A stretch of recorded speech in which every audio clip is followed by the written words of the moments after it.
திருத்தெஞ்சொல் திருவாய்மொழி பிள்ளை சண்முகனும் தாருத்த மார்பும் தளிரை பதங்குளம் தன் மனத்துக் பூரித்து வாழும் மணவாள மாமணி பொன்னடிகள் பாரில் தனித்தபடியே சரணென்று பற்றினனே.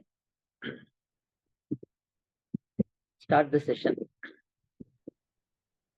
ஃபர்ஸ்ட் கொஸ்டின் வந்து கிருஷ்ணன் என்பவர் கேட்டிருக்காரு சுவாமி, பாகவதர் கேட்டிருக்காரு. தமிழ்லயே வந்து பதில் சொல்ற மாதிரி கேட்டிருக்காரு.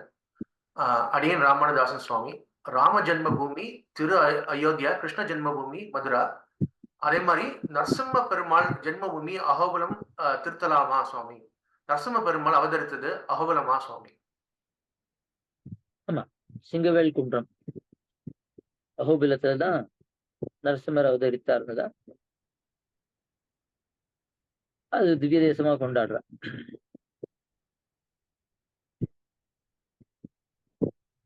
கேள்வி நிறைய பேர் கேட்டிருக்கோம் சுவாமி. அந்த அகோபிலம் போனாங்க, பெரிய அந்த பில்லர் மாதிரி இருக்கு, அந்த மவுண்டன்ல வந்து மலையில வந்து அந்த பில்லர் மாதிரி உக்ரஸ்தம்பம். உக்ரஸ்தம்பம் இந்த ஸ்தம்பத்துல இருந்தா நரசிம்மர் வந்தார் அப்படின்னு சொல்றா. இப்ப நம்ம எது மலைன்னு சொல்றோமோ அது அந்த காலத்துல இரணியனுடைய கோட்டை அப்படின்னு சொல்றா. இது நம்ம முன்னாடியே டிஸ்கஸ் பண்ணிருக்கோம். நாம இன்னைக்கு நினைக்கிற மாதிரி வந்து பூமியினுடைய அளவு வந்து சுருங்கி இருக்க வேண்டிய அவசியம் இல்லை. இன்னும் பெருசா இருந்திருக்கலாம். பலவிதமான காஸ்மிக் ஈவெண்ட்ஸ் அதனால வந்து எவ்வளவோ சேஞ்சஸ் நடந்திருக்கலாம். ஸோ cannot அப்படியே just like that we cannot negate all the things that have been told in the Puranas, but we don't know how things were and how things have changed. அது மாதிரி அந்த காலத்துல எப்படி இருந்ததோ நமக்கு தெரியல. பூமி இன்னும் பெருசா இருந்திருக்கலாம். மனிதர்கள் அவர்களுடைய உருவங்கள் எல்லாம் பெருசா இருந்திருக்கலாம். ஏன்னா அந்த புராணங்கள் எல்லாம் படிக்கும் பொழுது பெரிய பெரிய விஷயங்கள்லாம் சொல்றா. இன்னும் நம்ம கண்ணு முன்னாடியே நம்ம பாக்குற கோவில்கள்லாம் பெரிய பெரிய கற்களால ஆனது, மொனோலித்திக், அதெல்லாம் சாகசம் தான். அதனால இன்னைக்கு இருக்கிற மாதிரி நம்மள மாதிரியான ஆட்கள் பண்ணிருக்க வாய்ப்பு இல்லை. அந்த காலத்துல ஜஸ்ட் 1000 years 500 to 1000 years முன்னாடியே இவ்வளவு சேஞ்சஸ் இருக்கு. ஸோ இதெல்லாம் யுகாந்தரம்ன்றதுனால எப்படின்னு சொல்றதுக்கு இல்லை. நரசிம்மர் வந்து அந்த தூண்ல இருந்து வந்த ஸ்தலம் அகோபிலம் தான். சிங்கவேல் குன்றம் தமிழ்ல ஆழ்வார்களுடைய மங்களாசாசனப்படி சிங்கவேல் குன்றம் அங்கன்யாலம் என்ற பதிகம் சுவாமி திருமங்கை ஆழ்வார் பிரசாதித்திருக்கார் அந்த திவ்ய கஷேத்திரத்து மேல மங்களாசாசனம்.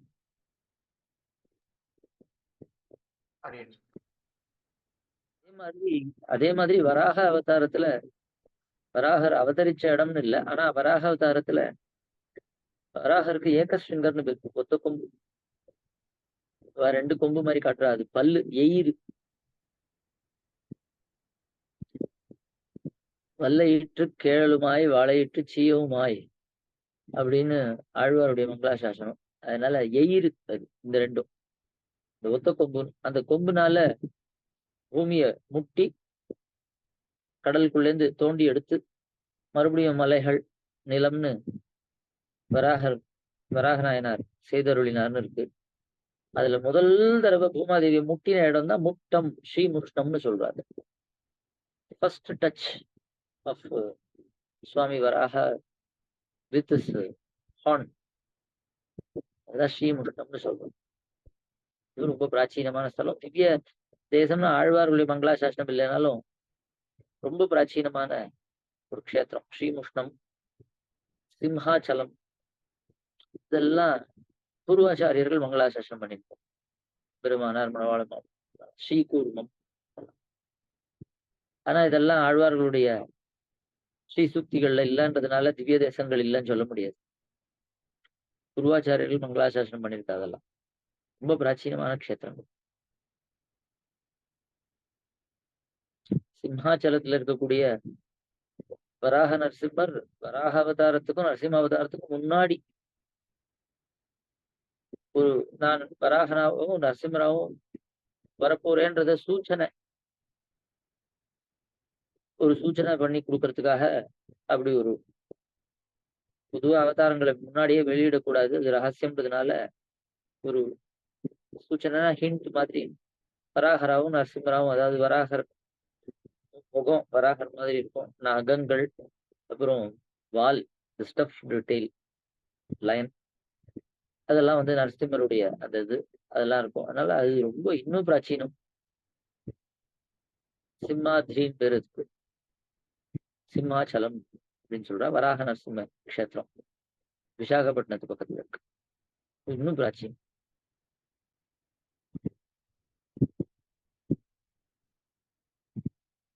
ஸ்ரீகோரமும் அதே மாதிரி இவ்வளவு பிராச்சீனம். ஆமா, அதெல்லாம் ரொம்ப ரொம்ப பழைய சங்கதிகள்.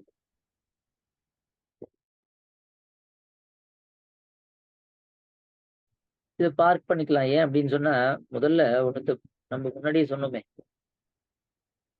கண்ணு தெரியாதவனுக்கு சிகப்பு கலர், கருப்பு கலர், கருப்பு நிறம், சிகப்பு நிறம்னா என்னன்னு எப்படி சொன்னாலும் புரியாது. அதனால முதல்ல எம்பெருமானுடைய திருமேனி நம்ம உடம்பு மாதிரி கிடையாதுன்றதே முதல்ல புரிஞ்சுக்கும். அது வந்து அப்ராக்கிருத்தம் அப்படின்றது புரிஞ்சுக்கும். அதுக்கு ஒரு நிலை வந்த அப்புறம்தான் அந்த அப்ராக்கிருத்த திருமேனிய எப்படி எல்லாம் இவா வர்ணிக்கிறா அப்படின்றதுக்கு போகணும். அதனால வந்து இது இந்த காமன் ஆடியன்ஸ்ல சொல்ல முடியாது. பிரைவேட்டா அது நம்ம சொல்லலாம். கேட்கறவருடைய திசையை பொறுத்து இருக்கு. ஒரு புஸ்தகத்தை வாசிச்செல்லாம் புரியுமா அது? எல்லாம் சாட்சா்காரத்தினால அவன் பண்ணிருக்கிறது. பச்சை மாமலை போல் மேனின்னு ஆழ்வார் சாதிக்கிறார். நம்ம நினைக்கிற மாதிரி இந்த பச்சை அப்படி இல்ல செந்தாமரை கண்ணன்னா, நம்ம நினைக்கிற மாதிரி இந்த தாமரை கண்ணுன்னு அர்த்தமா இது? தாமரைன்னு சொன்னா விகசிக்கக்கூடியது. எதை பார்த்து? சூரியனை பார்த்து. எந்த சூரியனை பார்த்து? பெருமாளுடைய திருக்கண்களான தாமரைகள் விகசிக்கும் அப்படின்னு சொன்னா, அவ குலபூஷண பாஸ்கராயன நம்மாழ்வார் போன்ற சூரியர்கள், ராமானுஜ திவாகரா அப்படின்னு அந்த மாதிரியான மகான்களான அந்த சூரியர்களை பார்த்தா தான் அந்த கண்ணானது, தாமரை கண்ணானது மலரும்னு அப்படி சொல்றது. சிகப்பா இருக்கும், செக்க செவல் இருக்கும், ரோஸா இருக்கும். இது அந்த இதழ்கள் மாதிரி வந்து இந்த பக்கம் கூர்மையா இருக்கும். அப்படிலாம் ரொம்ப ஒரு நெய்வ் வே ஆஃப் எக்ஸ்பிரஸிங் இட். அதனால இந்த ஆராய்ச்சியே சரியானபடி தெரியலன்னா குழம்பிடும். அடுத்த கேள்வி வந்து ராதா குமாரி Ramanujadasi. This question has been asked in English, Swami, by this Bhagavata. But the question has been very, I think Swami has actually explained this answer many times, but I will read this question anyway. What is the procedure to attain moksha? Procedure to attain moksha is to stick to Sri Ramanujacharya's lotus feet. That's the only thing I know. But before that, what is moksha? Why do we need moksha? What are we? We should know about that. For which we have to go through Artha Panchaka Jnana. We need to know about the nature of the Supreme, the nature of Atma, and then the nature of what we are looking for, the Purushartha, and the nature of the tool or instrument or the way to attain that Purushartha, which is Upaya. And then finally, the nature of what stops us from attaining that Purushartha, Virodhi. So, Paramartha Swarupa, Jivatma Swarupa, Purushartha Swarupa, Upaya Swarupa, Virodhi Swarupa. By knowing this, we'll become complete and then we can attain moksha. The easiest way is come to Salagrama and stay here. You can finish your birth with this one. This will be the last birth. Come and serve Emperor's lotus feet. It might sound like a joke, but I'm very serious. Tadalan Ramanujasan. Question asked in Tamil. Swami, அடியேனால் சம்சாரத்தில் இருக்க முடியவில்லை, தேவரே வழி நடத்தினால் எம்பெருமான் கைங்கரியத்தில் ஈடுபடுவேன், அடியேன் க்ஷமிக்கவும். தாராளமா வழி நடத்தலாம். இங்க வரணும். ஒரு தடவையாவது வந்து எம்பெருமானார் திருப்பதியை சேவிச்சா எம்பெருமானார் வழி நடத்துவார். Saligram is a small town in Karnataka. மைசூர்ல வந்து இறங்கினா அங்கிருந்து நேரா சாலக்கிராமத்துக்கு பஸ் இருக்கு. வந்தா எம்பெருமானார் திருவடியை சேவிக்கலாம். எம்பெருமானார் திருவடிக்கு என்று ஒரே சந்நிதி உலகத்திலேயே இது ஒண்ணுதான். மூல கர்ப்ப கிரகத்துல எம்பெருமானார் திருவடியை விட்டா வேற எதுவுமே கிடையாது. துவாரபாலகர்களோ கருடனோ பெருமாள் தாயார் யாரும் இல்ல. எம்பெருமானாருடைய திருமேனி திவ்யமங்கல விக்கிரகமே இங்க இல்ல. எம்பெருமானாருடைய திருவடி மாத்திரம் இருக்கு. இந்த திருவடிகளை பிரதிஷ்டை செய்தவர் சாக்ஷாத் வடுகநம்பி. அவருடைய திரு அவதார ஸ்தலம் இந்த சால கிராமம். இந்த சால கிராமத்தினுடைய இந்த பெயர் சாலை கிராமம் என்று இந்த பெயரை சூட்டினது எம்பெருமானார். எம்பெருமானாராலே பெயர் சூட்ட பெற்ற ஒரே ஊர் ஸ்ரீ சால கிராமம். இதனுடைய பழைய பெயர் மிதிலாபுரி. அதனால ரொம்ப விசேஷமான ஒரு ஸ்தலம். அந்தரங்க க்ஷேத்திரம். ரொம்ப ரகசியமாகவும் ரொம்ப பிரபலமாகாதபடிக்கு சரம பர்வைக்க நிஷ்டையில இருக்கக்கூடிய பஞ்சமோபாய நிஷ்டர்களுக்காகவே இருக்கக்கூடிய ஒரு ஸ்தலம். அடியேன் சுவாமி. அடுத்த கேள்வி வந்து English question in English Swami by G Rukmani Bhagavatha. Apart from learning slokas and pasurams in Sunday classes, how to make a child involved in Srivaishnavism who is doing modern studies? ரொம்ப important question இது. It's a very important question because we should know how to engage our next generation. Very, very, very important. We need to form groups first. We need to form groups. The first thing is to engage them in Guru Parampara Prabhavam. Of course, not getting into the literal text because it is in Manipravala and it is quite difficult for people to understand. But any volunteers who could actually convey the entire essence in simple language so that the kids can understand. And the entire Guru Parampara Prabhavam, the whole text. And when I say Guru Parampara Prabhavam, it's part 1 and 2 actually. Part 1 is up to Swami Nambillai. Part 2 is Yatindra Paravana Prabhavam, up to Manavala Mamnishat. Kuyilada Manavala Mamnishat. So the entire Guru Parampara Prabhavam, starting from azhwars to Kuyilada Manavala Mamnishat, that needs to be taught. That is one very important aspect. So they will get to know the life of our Guru Acharyas, azhwars, their greatness, all those things. And then we should slowly engage our next generation towards some rigorous academic exercises in our Sampradayam, in our Sampradayam subject. That is like Tarka, logic, allowing them to ask a lot of questions, and we should prepare all the answers. If we do not know, we have to find the answers and help them, get those answers, find the answers. Then we should engage them with the itihasas and Puranas. But there we should be very careful because, see, Puranas, there are a lot of comments by various groups, be it atheists or non-believers, left, right, and center. They mock at our Puranas and itihasas without understanding the context, without understanding the actual language, because it has been translated into English by people who don't really understand Sanskrit well, and just casual interpretations of words without in-depth knowledge of the language by itself in a systematic fashion. They have not systematically studied the language. When I say systematic, Vedic language is different from Sanskrit language. Right? Vedas have their own special sanctions. And it is known as hermeneutics, the study of interpretation. First, we should know hermeneutics. So without that, There have been a lot of translations, and people just using those translations, they mock at us like anything. So we should be very, very careful when we handle Puranas and Itihasas, particularly when we are engaging the kids with the contents of those.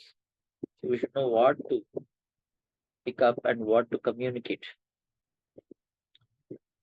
And most above all these things, the most important thing that I would suggest is first teach them the Samanya Dharma, like all basic good qualities. Be kind to everyone, be polite with everyone, involve in charity, right? And be very positive and help others as much as you can. How do you solve problems? How do you get out of the problem, bail out of problems? So these are all the things that we should engage our kids with.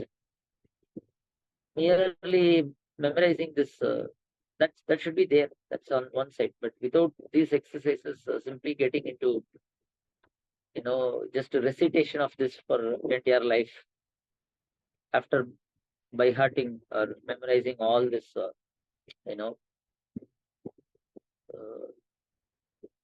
Arvichayal and stotras, and then just reciting is of no use. Ariyakatru vallar vaitanavar ஆழ்கடல் ஞானத்துள்ளே.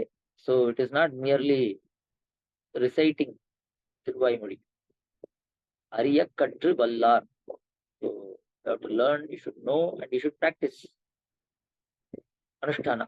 Should go up to Anushtana. Anushtana Paryantam.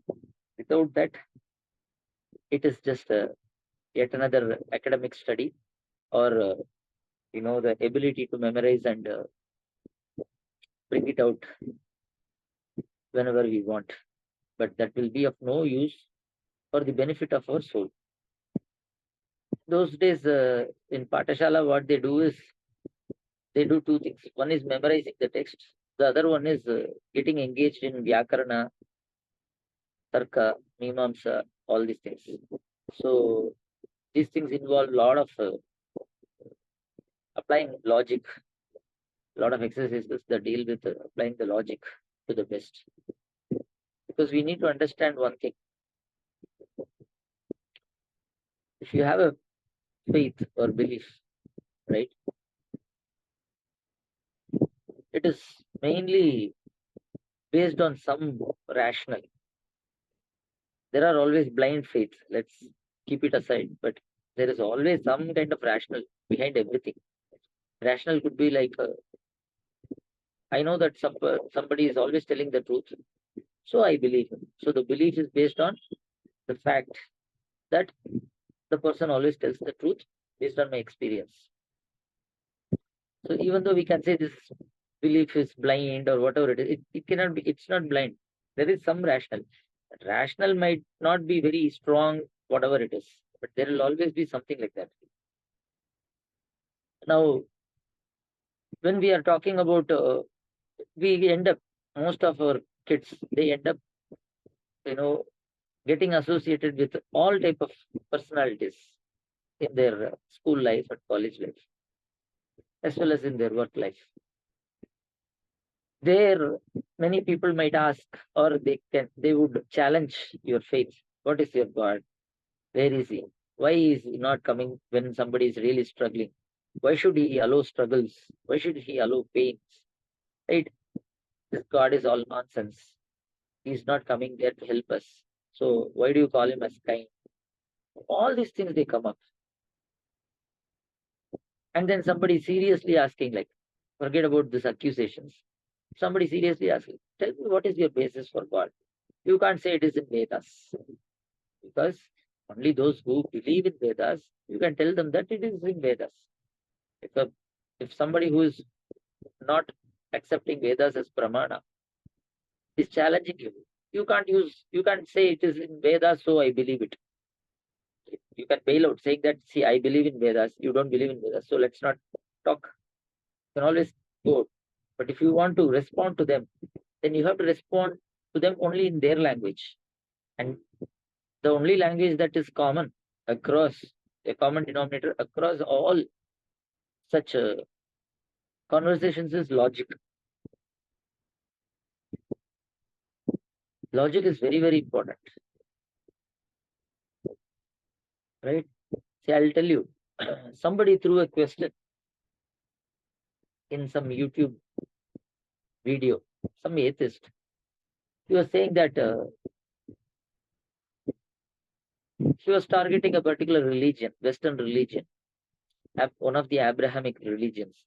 Wherein he said, see, your God, you say that he is omniscient, he knows the past, present, and future. This is the kind of God you are talking about. And then you are also saying that the God has free will. Absolute free will is only with God. He can do anything. Right? Then his question is, say, if he knows the future, if he knows this is what is going to happen, then where is his free will? Because he cannot change it. If he has free will and if he can change it, then where is his omniscience? Because he cannot tell what is going to happen. So either he doesn't have omniscience or he doesn't have free will. So that means if one is not there, then because you are telling that he is omniscient and he has free will, everything, so everything is false. When you are challenged with such logic, right, you should know how to respond to them with the same logic. You should know how to respond to them with the same logic. It is very, very important. And trust me, all these people who put forth logic as a tool, who apply logic as a tool against the theists, the God believers, they have their own tons and tons of loopholes. It's just that they are so prepared and we are least prepared. Because we don't use that logic as much as they do. Because for them, that is the only tool that they have. For us, we have this faith and we follow people or leaders, right? So we are weak in that side, on that front, and we should accept it. But at the same time, we should strengthen ourselves.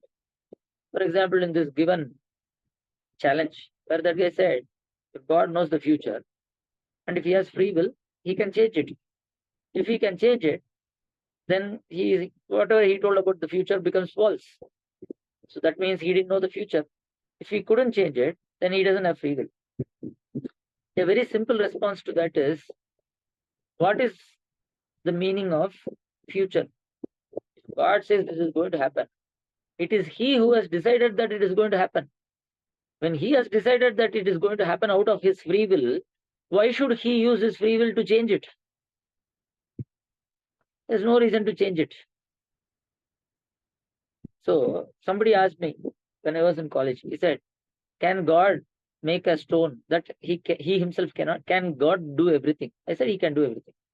Then he asked, can he make a stone that he himself cannot lift? I said, yeah, he can, because he can do anything. Okay. Now you say God can do anything, but he cannot lift the stone because he has made it in such a way that he cannot lift. I didn't know how to answer to him. I knew something was wrong, but I didn't know how to answer to him. It took a lot of time for me to understand the problem that I had in actually, how do we conceive the statements that these people make? They throw so many things like this. If you have asked me to do something and I have done it, and then you say, because I have done it, I am incapable, that is meaningless. You asked God to create a stone that he could not lift. So he made a sankalpa. He created a stone that he didn't want to lift. Now, if you say he cannot lift, exactly, because you asked him to create a stone that you don't want him to lift. Now, why do you want him to lift? What is the point? Then you must be, you should really visit a doctor. A doctor that deals with your mental health. You have a serious problem. So these are all totally meaningless discussions. which is where many people end up in Facebook, and I wasted a lot of time in my Facebook and Orkuts replying to all this nonsense things. So we should know where to enter, where not to enter. We should pick our battles and we should be well prepared. And all these Vedas, they help us with the wisdom. But you can't use Vedas to counter them. You have to use the knowledge that we have acquired here and then see how to apply the logic to prove that to those people. That is very, very important. See, in mathematics, there is something called as reductio ad absurdum. That is proof by contradiction. They don't prove certain things. Instead, they assume certain things and then finally prove that the assumption is wrong. Thereby, the opposite of the assumption is true. That's how they do it. Many things are like that. So there was one more question by somebody, right? That guy asked, like, 1 plus 1 equals 2. That is always true. Nobody can change it, right? 1 plus 1 equals 2 cannot be changed by anyone. So where is your God? God cannot change this. 1 plus 1 equals 2. So why are you talking about God who is very powerful? He cannot change. Mathematics is always true. So when people counter you with this kind of questions, how do you respond to that? So these are all rigors. These are all the things that require a lot of rigors in our exercise, where we apply logic in all possible ways. So working in the field of logic is very, very important. Tarka Shastra is for those who it aids, but you have to apply it a lot. Simply learning Tarka Shastra and in the context of what we know, saying that using this logic, this is how it is, and we can celebrate our point and say that our Purvacharyas are great. But Purvacharyas were great because they were countered by such people and they responded. We are simply memorizing their text, and then wherever they have used the Tarka or Nyaya, we say that, see, this is the Nyaya that Swami Ramanuja used. This is the Nyaya our Purvacharyas used. So it's a very fantastic Nyaya. That's because we believe in them. For those who don't accept all these things, we should know how to deal with them, at least. And why should we deal with them? We can always ignore. No, we cannot ignore many times. It is not to convince those people, at least to defend your stance. Because what will happen is if somebody throws you a question, you can say, I don't want to answer, but it will linger in your mind. It will always be inside. And you will carry it back because he has already injected in you. I didn't know how to answer. So maybe really what he says is right. Maybe everything is an assumption. We are only just going by some blind faith. So slowly all these things will build up in our mind. And that is because we have gone through all these things in our Purva Janmas. We have been through all the religions. We already said that every religion is a knowledge level. So it is very easy to fall back, fall down, right? So we should be very careful. Hence, we need to prepare ourselves a lot in that particular field. So if 1 plus 1 equals 2, then my question is 1 banana plus 1 grape is not, 2 bananas or 2 grapes. What does it mean? What do you mean by 1 plus 1? Plus is an operator. And what is 1? There's nothing called 1. You should say 1 banana or 1 grape or 1 drop of water or 1 cell phone or 1 book. You have to associate an object with that number. Otherwise, number doesn't make any sense. There's nothing called 1. There's nothing called 2. If you go to a shop and say, give me 1. And then that guy says, it costs 10. What are you getting and what are you giving? What you are giving is 10 bucks. And what you are getting is one object. What is that object? Right? So simply saying 1 plus 1 equals 2 is true everywhere. What is 1 plus 1? Both the ones should be compatible. If you say 1 banana plus 1 banana, it's 2 bananas. If it is 1 banana plus 1 grape, it is not 2 bananas. It's 2 fruits. You have to go for next abstraction. Right? From banana is an instance of a fruit. If you call fruit as a class. So you have to go up to the level of saying fruit. And then if you say one banana plus, one grape plus one candy, then you have to go up to the next level saying something that is sweet, right? So if you say one banana plus one grape plus one candy plus one stone or some random thing, then now there is no abstraction. The only thing you can say is four objects. So what is your 1 plus 1 equals 2 here? The one that you picked up, right, should be associated with an object, and the second one that you are picking up should also be associated with the same object. Otherwise, the result might be different. Now I'll ask one more question, right? 1 drop of water plus 1 drop of water. You don't get 2 drops of water. You get 1 big drop of water. So what happens to the 2 here? At least in the previous case, you can abstract to a level and say 2. In this case, there is no 2 drops of water. If I give you water in my hand and ask you how many drops are there, how many drops you will say? Depends on what is the drop. And then the same people, they are talking about science, they are talking about Big Bang, and they say that, before the Big Bang, everything came out of nothing, or there was only one dot, which was highly compressed, which was very hot, extreme temperature, and then space, time, right? Everything started, matter, all the three just got immediately created during the Big Bang. So at that point in time, you can't even say 1 plus 1 because there is only 1. There is the next one. Right? We should know how to respond to this thing. So 1 plus 1 is actually a process that is done by the mind. There is nothing called 1 plus 1 that exists in the real world. If there was only one object of, say, a banana, you can never count up to 2 on bananas. Because there is only one object of the banana kind. If there is only one male human, if there is no second male human, then you can't count up to 2.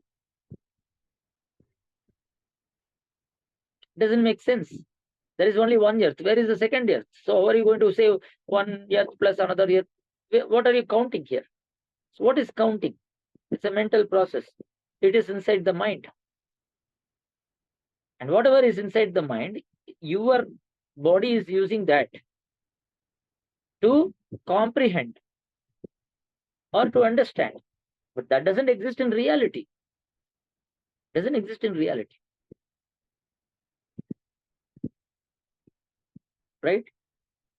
So for example, you can say, 5 rabbits are there. But when a lion sees it, it will not count as 1, 2, 3, 4, 5. It doesn't count like that. It sees rabbits as meals. That's it. That's it. And it doesn't say 5 meals for me. I'll go for 1. That's it. When humans sees, they say 5 rabbits are there. So many hyenas are there. So this counting process is only by your human mind. It is not there in reality. There are so many things that may be in reality, or there are so many things that are not there. So we have to educate our children on these things. But we waste all our time in, so many other things. And all the modern studies, just wasting our time only to make money and then maintain a status, somehow get married, and then, the next generation is produced. We are a production factory, and then we are money-making machines, ATMs, cash cows, and then the rat race. And then finally, when these people come, when they come to the temples, they are already like 60 or 70, where they themselves need some service. And then they say, we have come here for serving perumal. Like, you yourself need a service. When are you going to come? Azhwar says, Kilaroli ilamai. When the youth is there, you should, come down. Not when everything is gone. And then coming and saying that I have come, leaving everything, or he is the only, solace for me. What nonsense is it? Have to come at the right age. And There are so many things we can talk about. So we should know how to engage our children. If we want to engage our children, first we should get to know about these things. We don't spend our time discussing all these things, asking a lot of questions,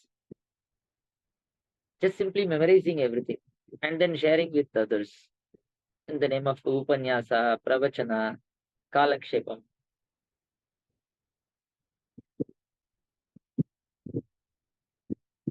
What's the point, right? If we allow our kids to ask a lot of questions and help them to find answers, that's the starting point. Any follow-up questions on that? Swami, again as a follow-up question. Yeah. So generally, kids when they go to school, they ask questions, related to school. And when we do, explain to about Guru Parambaras, Saritram, they ask some questions. So how to make them always lean towards asking questions in this area? So the first is, they have to have the idea of asking questions as well. How to cultivate that ideas of different things? Is it through? We should ask them a lot of questions first. For example, they are reading all the science, right? All your evolution theory is the best theory they are talking about. Big Bang, for example, they're talking about Big Bang theory, the best theory that they have so far. They tell all these stories. Science is telling all these stories, not one or two. We should ask a lot of questions on science to them so that they will go and grill their fellow, counterparts, their classmates on, why are we believing this science? They are saying that, the galaxies are moving away. I keep telling this. Are you serious? Do you even know what is a galaxy? Just having a James Webb telescope or a Hubble telescope in the orbit of, somewhere within the vicinity of the Earth's atmosphere, and then talking about some light years, assuming that whatever laws are applicable here on the Earth are universal laws, and then that will also work there, and then saying that based on the light rays that we receive, based on the redshift, based on the spectral analysis, we think this is what is happening. What nonsense are you talking? What nonsense are you talking? The G equals 9.8 or 10 itself shows that you don't have a fixed G here in the earth, on the earth, right? You don't have 9.8 exactly everywhere.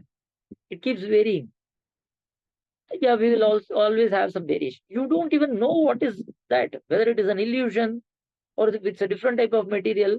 You never knew about 108 elements. You came up with 108 elements only recently.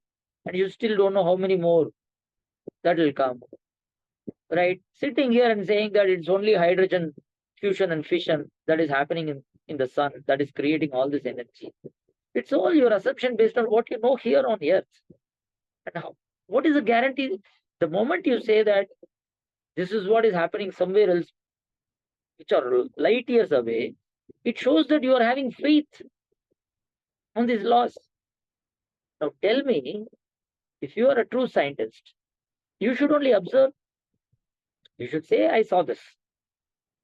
The moment you say, I saw this is happening here, it means it should also happen there. Then you are making an assumption. That means you are believing that this will happen everywhere. So how do you say something is a galaxy? Lot of stars. What stars? You are seeing some dots. How do you even know it is a star? Because of the light rays that they are emitting. So what? What if they are different? They are made of different things. Why should it always be only your 108 elements? Why not something different from that? The next question. These people say the galaxies are moving away. And the universe is expanding.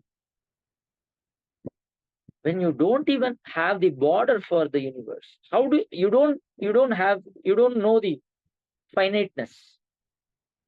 When you don't know the boundary, how do you say we are expanding? Because of some waves that are expanding. So what? how much of speculation in the science. The problem is all these theories, under the name of these theories, they say, you can't be making a mockery of all these things. Many scientists agree. Really? All these scientists are product of your science world. So the first thing they are taught is accept whatever the other scientists have already told. Your premise should be based on that one. So they take for granted that, for example, if your kid is going to the school and he is graduating in his college, the first thing that he is taught is you have to respect what has been already told, which means Big Bang is true. And then you say they are all accepting it. Now, where are you allowing them to ask questions? And nobody has time to ask questions because you have built theories upon theories, speculation upon speculation, everything. You have built such a huge mass of rubbish in the form of books and papers. And then nobody has time to ask the questions on the fundamentals. And everybody goes with the so-called their own pursuit of career and other things. So nobody has time to challenge all these things as nonsense. And nobody dares to, because everybody will immediately come and resist. They will throw something else saying that, yeah, you can really say that we are expanding. Stop your crap. Nobody dares to say that because they will lose their, reputation. They'll be branded as somebody who is, an anti-scientist. That means you lose everything, your career and everything. So there is so much of politics and too many factors that are playing into this. So unless we started from the right age and help these kids, and that is why those people, those scientists who are challenging many of the previous theories and who are disproving them and getting Nobel Prize, they are all not the conventional ones, not the cowherd or the rats in the rat race. Right from the childhood, they challenge all these things. So first we should be convinced that science has a part where science is true. It has evidence and then it says what it is. It has evidence. So a part of science is telling the truth, but not all fields of science is telling the truth. Evolution is the most accepted theory amongst whom? Amongst whom? We see so many animals and plants and everything around us. None of them have the kind of development that the human beings have, like talking and then, thinking, all these things. None of them has. And you can't find just one immediate predecessor or two or three predecessors of human beings at all in any form. Somewhere close to approximately, at least few degrees less than the brilliance of our mind. No, it's 100 or 0. The only ones before us is apes, and they have become extinct. Why? God knows. Not God knows. For them, scientists only knows. They don't believe in God. And everything started from amino acids. Right? Blue-green algae. Some lightning. Just because you are able to match patterns, does it mean things have evolved from each other? Just because you always improve upon the same thing that you have, just because you have the habit of doing that, does it mean the nature should also have done that? If you believe in that, then because you are doing everything see, you start with a phone, then it becomes a phone with additional features, then it becomes a smartphone, then it has a camera, then it has so many things, fingerprint, this, that. There is an evolution in this process because you are adding one more feature. You are adding feature by feature. That's what you do. And you think that nature would have also done the same thing. That means there is somebody behind that. The same way you are doing it, a mastermind is behind this so-called evolution. He's adding more and more features. That you don't accept. You say that we ourselves, the gene is actually deciding it. Who gave that consciousness for the gene? What is the purpose? How do you define purpose of life? Why there should be more? If we are all only bodies, we don't have souls. We are only bodies. Why the heck? Why do you care about anything at all? You just live happily at the cost of anything. No morality, no ethics, no need. Don't care. Because I'm going to die. That's it. Body is going to go off. As long as I'm here, I want to be happy. So what is meant to be happy? Why do you need to be happy? Why do you need a government? Why do you need rules, regulations, predictable patterns? Why do you have prisons? What is a society? Come on, just cut the crap. You should be very clear in that, right? So much of rubbish. We all are so much bought into. For the only reason we are not actually bought into. We don't care. We want money. We want to be happy. Whoever is facilitating that, we will just not challenge them. By not challenging, it is taken for granted that they're correct. If you don't challenge somebody, it means they are correct. That's how it goes. And one thing that I would always suggest in this point in time, in this context, be very, very careful with the social media. Because you have, today it has exploded in such a pathetic fashion that you have absolutely no idea who's talking the truth. Right? Everything is edited and trolled and nonsense. And with due credits to the same platform that we are using, YouTube, right? That is a double-edged knife, actually.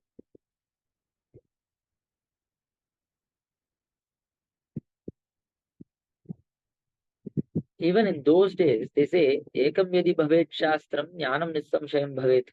Bahutvadhika shastranam jnana tattvam sudurlabham. If the shastras were not plural, were not in multiples, but if there was only one shastra, then jnana tattvam, it's very easy to find out the ultimate wisdom. But because there are a lot of shastras, it needs a lot of rigor, to go through them and bring out the best.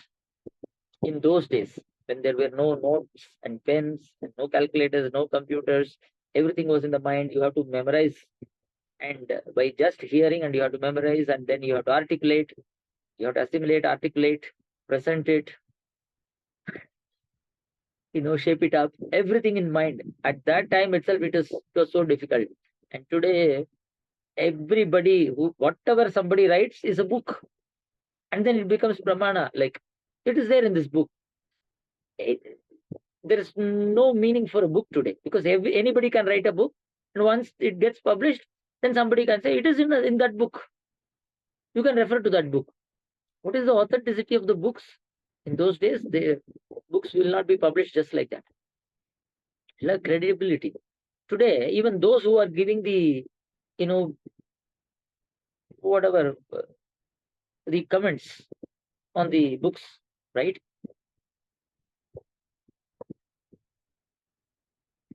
Even their credibility is at stake, actually. A joker writes a book and then he buys a set of jokers to give some, just praise it, the form of comments or prefaces or whatever it is. It's a mutual appreciation club. That's what we call it. So it's very, very difficult to find out what is the truth in today's world, even in Laukika world. Forget about, the spiritual world. So it needs a lot of anugraha, grace, blessings from the right people. You have to get connected with those people. Okay. Engage yourself in those rigorous exercises where we challenge the other systems. constantly and create a solid, sensible, and strong defense for our system, without which we will always be mocked at. Taking our kids to the temples, when they go and see the temple, they will ask you a lot of questions. Who built this temple? In those days, there was no technology. How did they build this? Perumal is only a stone. How the power comes and sits there? I mean, what is the understanding of this so-called God? He doesn't speak. Archamurti. What is inside that? Why he doesn't speak? Why he has to take this form? Why he cannot come and walk amongst us? There are so many questions.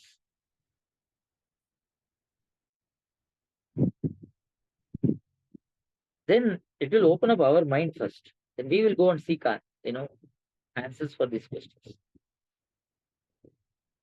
Without engaging them in these kind of things.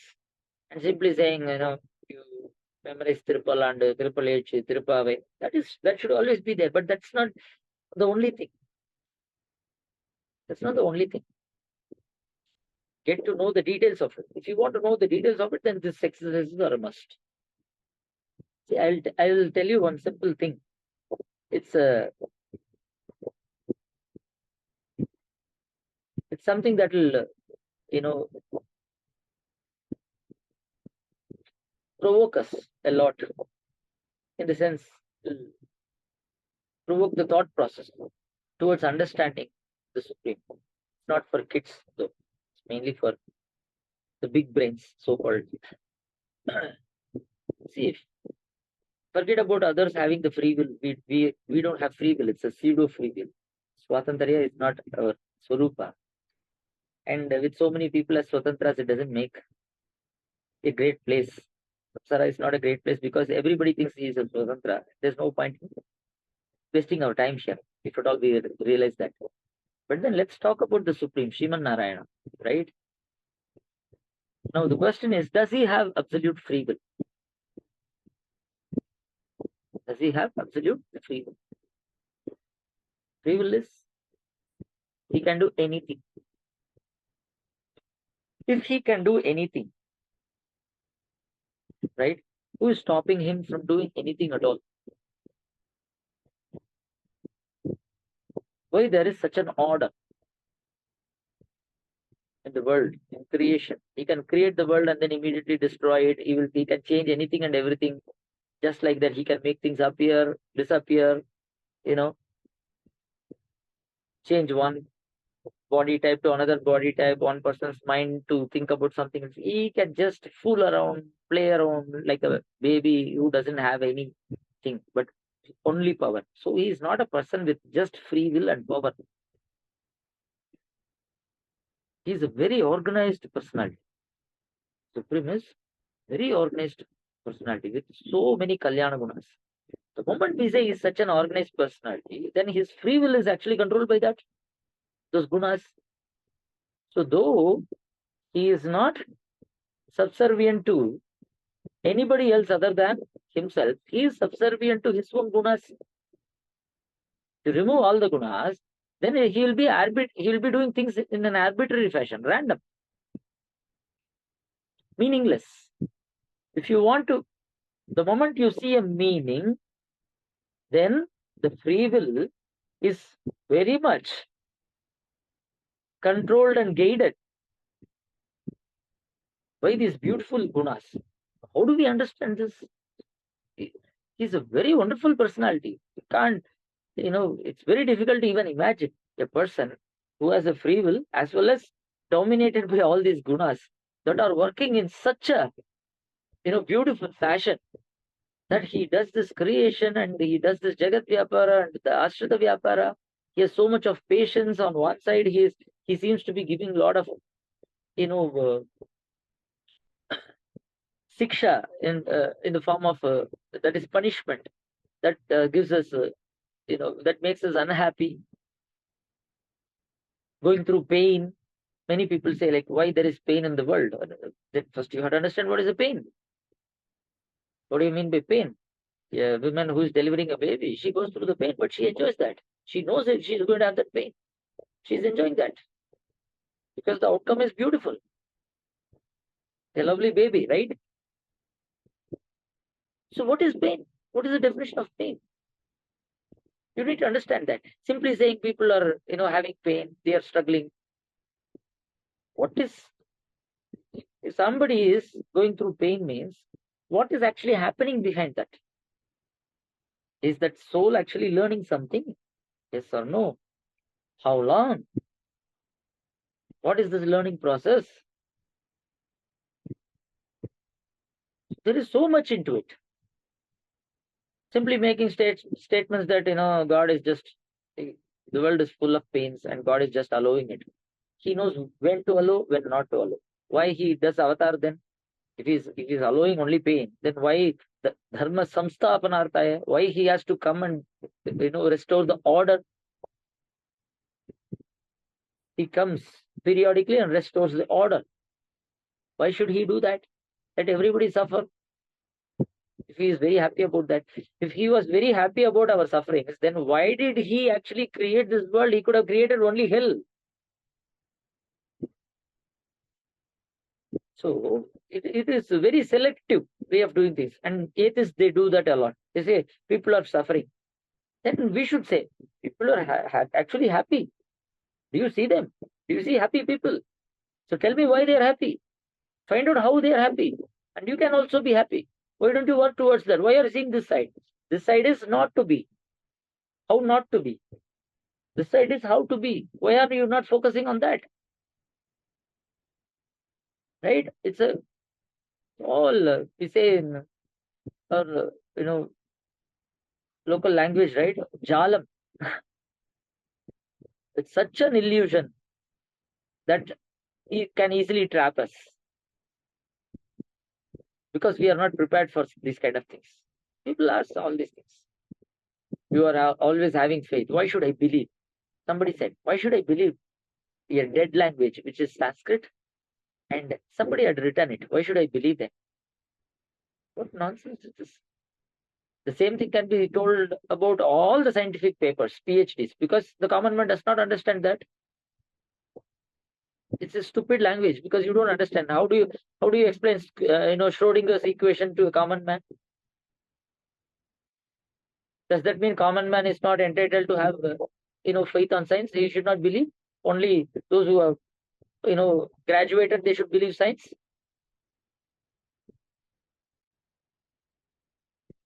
Right?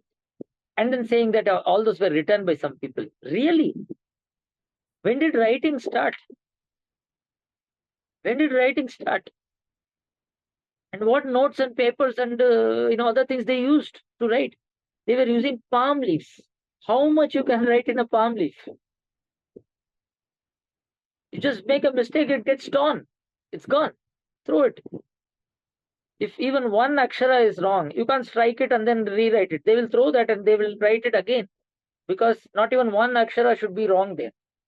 They're so particular about that. Pick up any palm leaf script where they have struck something and then rewritten. No, there is no such palm leaf. Going through the pain of writing all these things, Manusmriti is 1 lakh verses. Right? Mahabharata is 1,25,000 plus. These people have memorized it. Everything they have memorized it. So much of memorization. All for, some gibberish, some, fake stories to dominate some, to show some dominance. See how easily they underrate our culture and tradition and the wisdom that we possess, saying everything is nonsense. There is no evidence for all these things. It's a shame on us because we failed actually. And we are failing our preceptors who did wonderful work. We are shameless.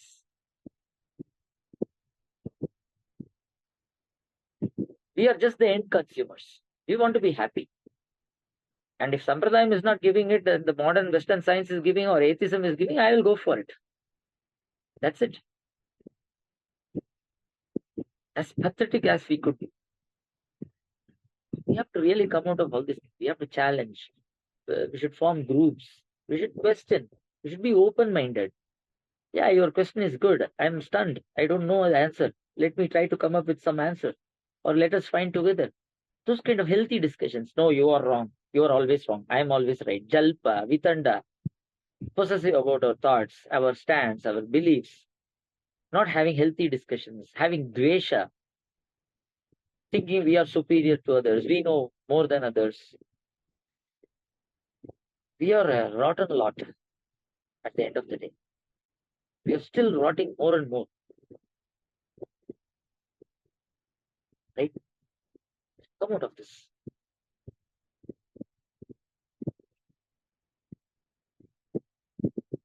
And then we go and start advising others. We go for upadesha to others. We know nothing, or whatever we know, we don't have absolute clarity. Only the situations and circumstances will expose our stance or our abilities. And then we go and preach and teach others. Come to Vaishnavism. We'll give you moksha. Ramanujacharya is there for giving moksha.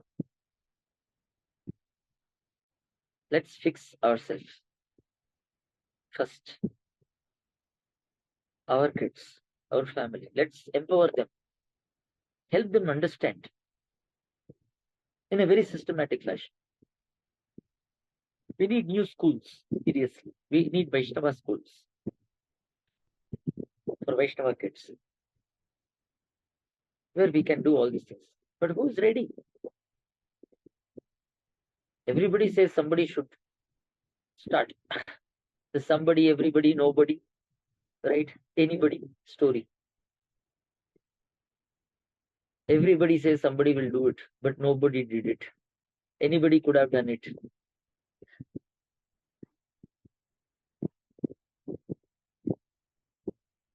That's what we are.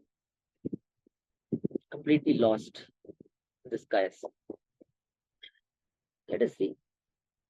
At least we are targeting only our small group.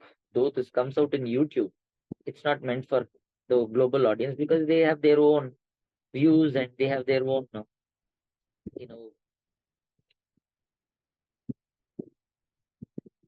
people who are guiding or misguiding them. And there are always people who think their concept is superior. So we should not be wasting our time in responding to those people. Put in YouTube because we can always listen from anywhere. So it is only for our audience. We can form groups, sensible groups, and we can go through these exercises and empower ourselves.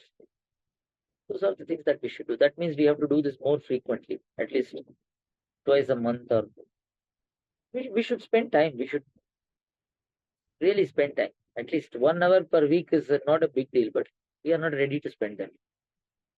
In the morning routine, we take bath and then put something here and then say Pallandu, Tirupave, something show to perumal. I'm happy with that. I'm really happy with that. That much I can spend. That itself is a great deal for us. We're doing a great service to the Supreme. But then at the end of this birth, we'll get moksha, because we got some acharya sambandham. What sambandham? How the sambandham works, nobody knows. We'll move on. Next. Sashank Swami, Jeeyar had a question. Would Jeeyar like to ask question directly, Swami? Yes, Swami. Adiyan Ramandasan Swami. Hey, Ramanuja. Swami? Yeah. The karmas done to a person. Wait 1 minute, Swami. The karmas done to a person after his death will also go to him. If they have another birth, will they reach them even then? What do you mean by karma? Which karma you're talking about? That means the karmas they will do after the death, Swami. In the rituals, they will do some karmas. That doesn't go to that person. That goes to the Pitrus, Pitru Devata. It's not for that person. That person is Atma, right? He gets, either he goes to Paramabhuta or he is born somewhere else in another Sharira, either in a human body or some other, based on his previous karma. This karma Okay, that you're Swami. talking about is rituals. These rituals are not for them, it's for the devatas. Okay. Absolutely no relevance. Then what is the benefit for this person, Swami? Because these this person family members are doing the karmas at his that ceremony. Then If if the it goes to Pitrus are not happy, okay, Swami. the Pitru devatas are not happy, they will curse. Oh, That will inflict that person. Because, say, for example, if a person is not having a son, right, they go into a hell called as Put. The parents go to the hell called as Put. That's what Shastras say. okay, Swami. Because these rituals are not done. So who is sending these parents to the hell? Pitru Devatas who are Devatas. not happy. The devatas who have not been satisfied through that particular process. They are the ones. Okay, Swami. Hariyan Ramandasa. This question is in தமிழ்ல கேட்டிருக்கா. சங்கீர் என்ற பாகத்தை கேட்டிருக்காரு. Again, having following doubts, on what basis are Azhwars classified as particular nityasuri? For example, why is Periazhwar classified to be amsam of Garuda Azhwar? Why is Kulasekara Azhwar classified as Kaustubha amsam? That is question A. Question B is, what is the significance of Kaustubha money? What do people by saying it to be a representative of Jivatma? See, first thing is it is Utprekshay. These are all done by Purvacharyas. Number one. I think he asked me here itself. I responded to him. See, nityasuris are there in Vaikuntham. Nityasuris are there in Vaikuntham. They are having different forms like Adisesha, Ananta Garuda Visvakshena, right? Gajasya, Gajamukha, all those, kind of so many nityasuris are there. But they are not different from each other in terms of their characters, right? They are Ananya Prayojana and they live up, to their Swarupa. They know their Swarupa thoroughly and they are Ananya Prayojanas. That is, their only thing is to make the Supreme happy by serving him. So just because somebody is called as Adisesha or somebody is called as Garuda, it doesn't mean they are different. Just let's understand that. But then each and every one of them, they have some focal point, some speciality, based on which when that trait is seen in these azhwars, then they say they have that trait. But remember, azhwars are not nityasuris. They are called as divyasuris. That means the nityasuris kataksha or the trait is there in azhwars. But azhwars were nitya samsaris as per Swami Nambillai. As per Swami Nambillai in Eagle, in Bhagavad Vishayam, it has been very clearly mentioned. Even in Acharya Hridayam, this is substantiated. Azhwars were nitya samsaris. Andal was not. She came from there. Vaikundavan, Bhogandanna Igandu, Azhwar Tirumangalarai.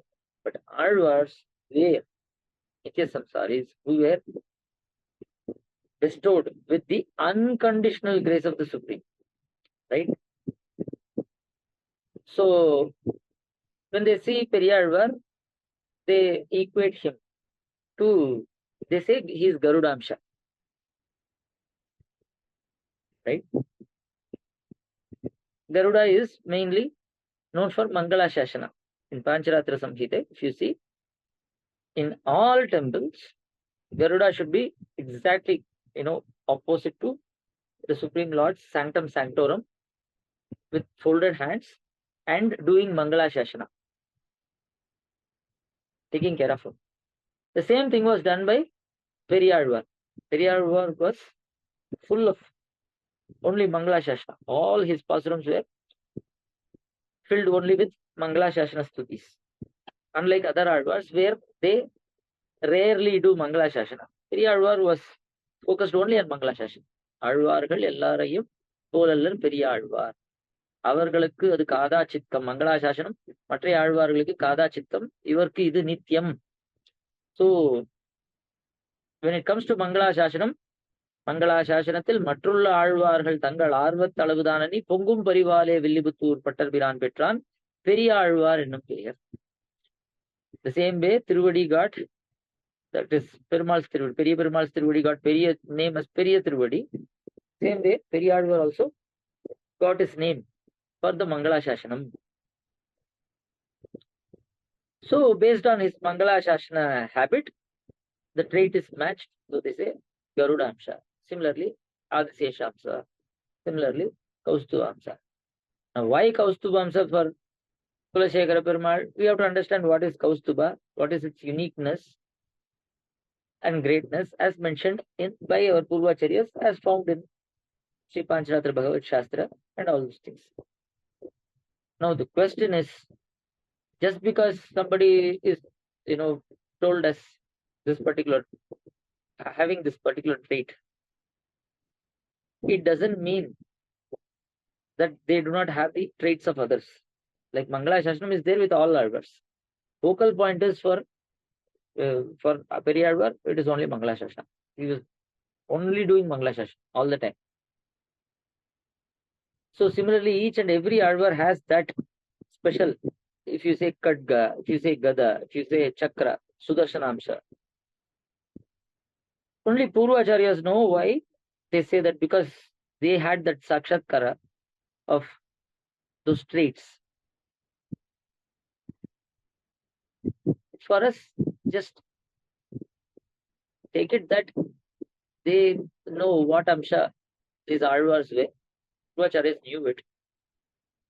And then just celebrate it the same way. Anything more than that, you are only getting into some research for no good reason. As simple as that. Because once you get into research, I'll tell you where the problem is. I'm not trying to skip this question. I'm very serious. The reason why I'm saying this is, actually speaking, when it comes to Mangala Shashana, Adishesha is number one in Mangala Shashana. Anga Aravaram Adigetu Adalumilum. Okararavranayan put me. They say, Alvar is saying that Adishesha is the Margadarshi for Mangala Shashana, because he is spitting fire where in Paramapada. Why? Because he heard some sound. What is that sound? It is actually the Mangala Shashana chanting of others. They are chanting Samaveda. Hearing that Samaganam, he could not hear that as a Mangala Shashana. But here he is hearing that as some noise that will do some harm to the Supreme. Right? So he is spitting fire. He is doing Mangala Shashana against those who are doing Mangala Shashana, doubting them. That is the kind of thing that you are seeing. Now you have to tell who is better, Adisesha or Garuda. If you start asking these kind of things, then where do we end up? So don't get into research mode. Alvars were Nitya Samsaris. They were given unconditional, by the unconditional grace of the Supreme Lord, they were given that divine wisdom, Mayarvara Matinalam. They did not earn it. They did not do upasana. It was not their Purva Janma Punya or Sukatam or whatever they call it. They are very, very categorical and they are very clear on that. They say, I did not do any Punya. I did not do any upasana, or I did not earn this, and I don't even deserve it. It was unconditional grace. Veride Aru Shaivar. That was their stance. So the second part of the question was, what is the significance of Kaustubha money? What do people mean by saying it to be a representative of Jivatma Tattva? I have not really dwelled into it. I can get back in the next session. I can get to know the details. Kaustubha is very unique to the Supreme only. Nobody else wears Kaustubha. Kaustubha is like one of the lakshanas of the Supreme, that Garuda Vahanatvam, Seshashayanatvam, Shayappaditvam, Kaustubatvam. Nobody else other than the Supreme can wear the Kaustuba. Nobody has it. Nobody else. Same as Mahalakshmi, like similar to Sri Mahalakshmi. Kaustuba is that which is adorned only by the Supreme, nobody else. Same as Garuda. Garuda Vahana is only the Supreme, nobody else. Right?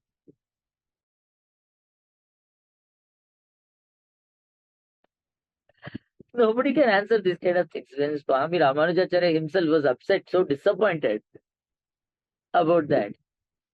See, it was not that Ranganatha actually, Ramanujacharya was disappointed by the fact that Ranganatha Swami did not intervene in the fate of Sri Yamunacharya so as to extend his life so that he can meet Ramanujacharya. Ranganatha Swami did not do anything to actually make them not meet. That was not his, because Deha Yatrai Karma Deenam. Perumal does not intervene in Deha Yatrai to speed up or slow down or anything of that sort. It happens. And being Paramaikantis, they don't care about Deha Yatrai. So if at all Embrumana Ramanujacharya was upset about something, he was upset that Ranganatha could have intervened and have extended with his authority and the power that he has, the free will that Ranganatha has as a supreme. Nobody can question him if he extends somebody's life by few days or few years or maybe make them eternal, Chiranjeevi. Nobody can question him. So he could have done it for me, he didn't do it. So he was disappointed. Other than that, he did not do anything specific to stop it. So it was not his plot. Please. Poor guy. அடுத்த ரெண்டு question வந்து ஒரே same topic சுவாமி. திருமண் காப்பல் பற்றி கேட்டிருக்கா. But முதல்ல first question treat பண்றேன். ஸ்வேதா என்ற பாவனை கேட்டிருக்கா, தமிழ்ல கேட்டிருக்கா. Does it make sense to wear திருமண் காப்பு everywhere, office, shops, public appearances, etc., without refining, cleaning our inner qualities of being a Srivaishnava first? Another argument is if we wear it regularly, our qualities will be cleansed automatically. How true is this, Swami?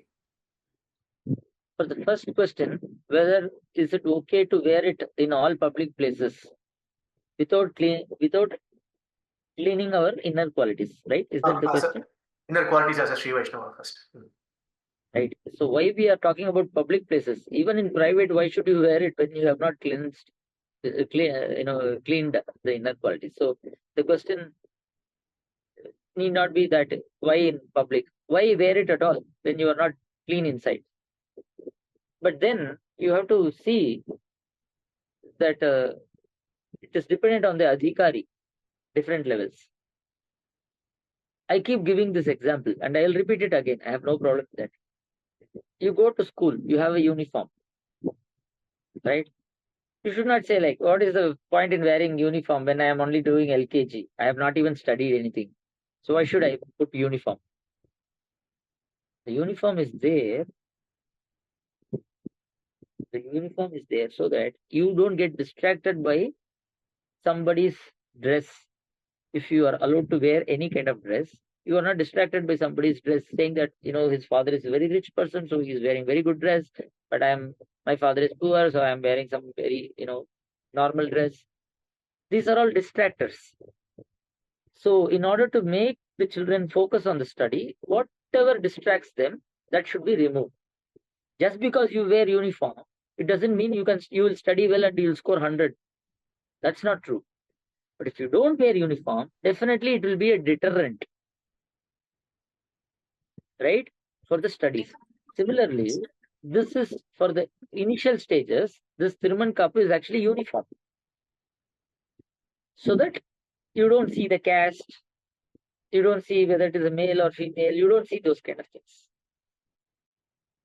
You focus on learning, right? Acquiring jnana. Then as you grow, at some point you will find that all these things are not necessary. Inner quality really makes sense. That's it. These are all just some for the purpose of the beginners only. To help the beginners to focus on the subject. Once you know things, you don't need it. So, for example, when you go to college, you don't need a uniform, because now that you have developed ruchi in the subject, you will be focusing on the subject, not on these things, on your dress and other things. Right? So you will reach a stage where people will say, jnana is sufficient, you don't need to wear this turban and other things. And when you mature in that jnana, then you would love to actually wear his lotus feet in all your vital places, which is your yoga chakras, your Ida Nadi, Pingala Nadi, and Shushumna Nadi, and you will enjoy doing that.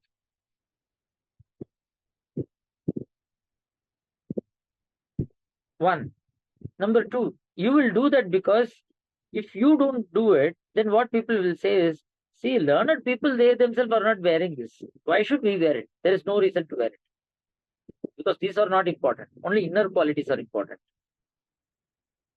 So you don't want to set a wrong example for others. Right? Number three, initially it helped, this uniform helps you. At the initial stage, it helps you from not getting distracted. But at a particular stage, it helps to actually control or organize or lead others. So when you go to a police job, they give you a uniform.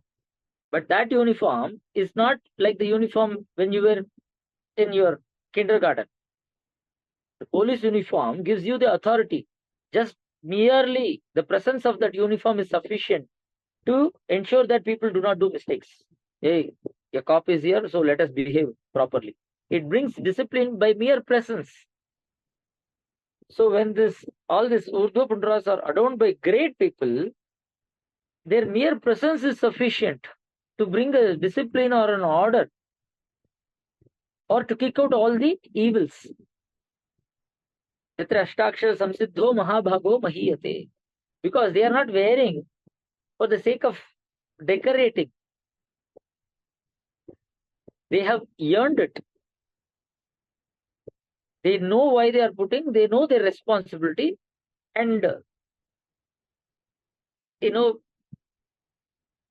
they indicate to all the troublemakers that they are very serious at their job. Similar to a cop. Cop doesn't wear a uniform just for fun.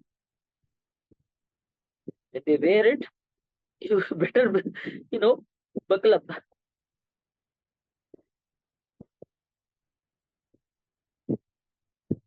That's how it is.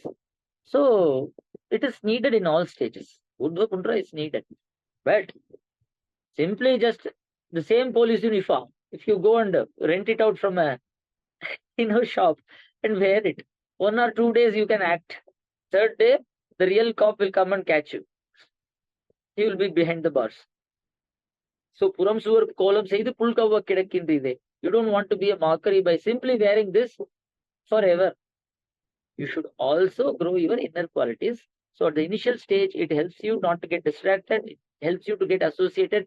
See, if you are wearing this and somebody else is wearing it, and that guy is a scholar, just by looking at us, he will immediately recognize us as a Sri Vaishnava. Whether you have seen him or not, if he sees you, he's going to come and say, Adi and Ramanuja. Then maybe you got a chance to actually discuss with a scholar or get associated with a scholar or a stalwart or a saint or a sage. Right? So it has multiple dimensions. So don't say that, simply wearing this without any inner qualities, what is the point? That if somebody is like that, you don't care. You should only talk about how we want to be. You can't say that, see, I know a person who wears all these things, but is a complete nonsense, behaving, totally in a unpleasant way. Then we are only, finding dosha or picking up on people, which is a totally useless thing. Whether a cop with the uniform is actually doing the cop's business or not is not your business. Whether you want to be a cop after wearing the uniform and You want to do it or not is what you should talk about. You should not say, look at that cop, he's only wearing the uniform, he's taking bribe, he's behaving like a low class citizen. If you're spending your time on this kind of thing, you will be spending your entire life only in finding fault in others, because there are a lot of people who will give food for that thought, who will fuel it up, but at the cost of our life. Does it answer the question? Adiyan Swami. See the Sridhara, during Srimad Ramayana Kalakshepam, Swami Abhiramana took a stern decision to not climb to the Tirumala hills, despite it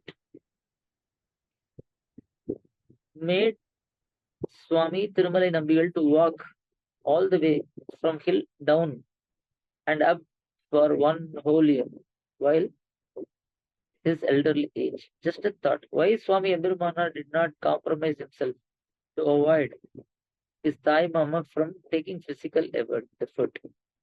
See, you cannot, it's not easy to answer these kind of questions, because we don't know the thought process inside each and every person, right? Azhwars did not step, none of the azhwars stepped on Tirumala hill. None of the azhwars stepped. Because the Tirumala hill is actually hailed as the Supreme's body, the divine body. So none of you don't find any azhwars in Tirumala, up the hill. Only Embrumana you can see. You don't see any azhwar. Azhwars are there in Tirutha Azhwari,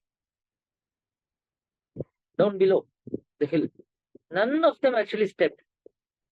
So Embrumana was like, when azhwars who had Mayarvara Madinala, who were number one amongst all the bhaktas, they themselves did not step on this divine Tirumala hills. How can I step? I cannot. Come what may, I cannot. He was so clear in that. So if you say, like, why he made Tirumalai Nambi walk up and down, why did he make him strain so much? You should not see it like that. You should see it from Abhiramana's angle, that he cannot think of doing such a thing when Alvars have not done that. Somebody is asking, like, why Nammalvar was just sitting in under the tamarind tree and only simply crying and waiting to go to Paramapadam instead of going around the globe and doing Upadesha to everyone. You can't ask that. There were so many people who were struggling, who did not know about Sampradaya. Why Nammalvar did not go out and preach? Simply he sat in a tamarind tree, all perumal came to him. He didn't go to all the 106 Divya Desas here, only selective Divya Desas. You can't ask these things. It is everyone's thought process, their journey, and you can't reason everything. You can't reason out everything. Why does a mother who still loves her son, who is a drunkard, she might be having that so much of attachment to the sonhood, rather than his character. She doesn't care what he is. She cares that he is her son, so she will support him all the time. And if we ask why, there cannot be anything other than saying that she is attached. She loves her son more than anything else. That's it. Even if he is a drunkard, she is okay with that. What do we do? Similarly, when somebody is the thought processes, that is the ability to reason and all those things, they are actually pushed down by what is known as pravanya, extreme love or affection or attachment towards certain things. At that point, you cannot question them. Whatever the Azhwar did, so many things. Andal said, I am going to Kamadeva. You cannot ask, like, why they went for Devatantara Bhajanam. Ananyopayatvam, Ananyopayatvam, Ananya Daivatvam, Kolayambadi Kana in Rome. So even they violated even those things. Ananyopayatvam and Ananyopayatvam and Ananya Daivatvam. They violated because of Pravanya. So the emotions that come inside, deep inside them, is something that they only know about. We can only speculate or tell something. As long as it's meaningful and it is aligned to the Purvacharya's thoughts, it's okay. Otherwise, we should just remain silent. We should not extrapolate. Even for the sake of, saying that, what if he thought like this?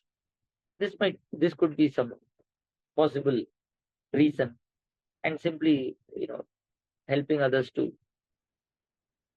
laugh at it, or we should not do those kind of things. So, no extrapolation in certain cases.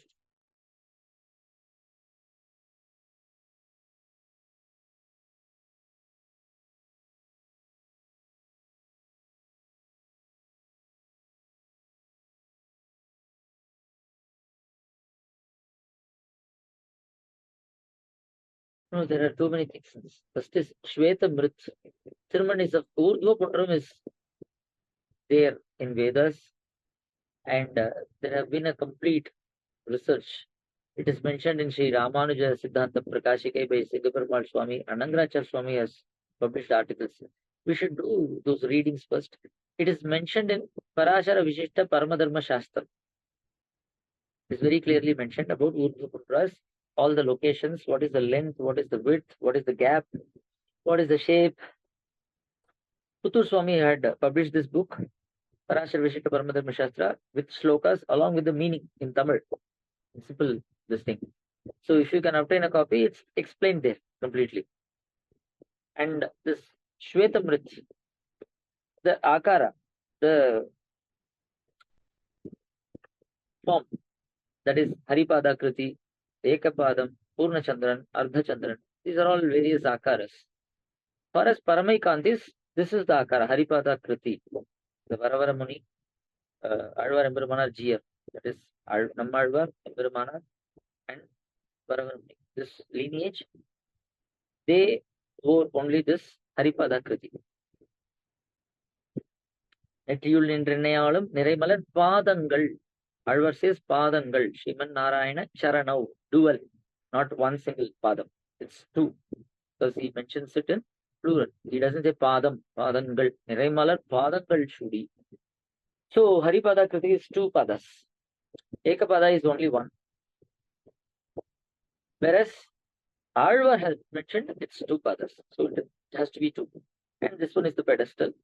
And the material is Shvetamrit. It's the white soil or sand or silicon or matter, whatever you call it. It is found in ant hill. எறும்பு புத்துக்கு அடியில இருக்கும். எறும்புக்கு தான் அந்த சாமர்த்தியம் இருக்கும். இந்த வெள்ளை மண்ணை வந்து எடுத்து வச்சுக்கிறதுக்கு குழு குழுன்னு இருக்கும்.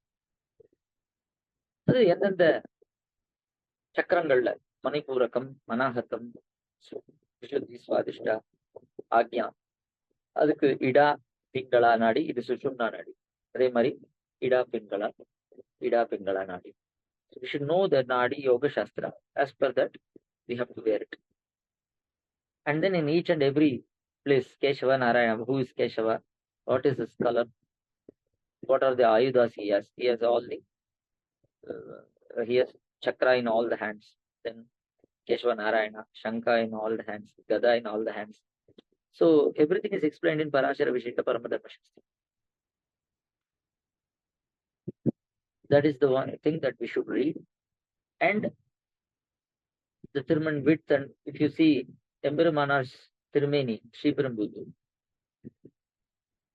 for that Tirumeni's face, you see the width of the Tirman,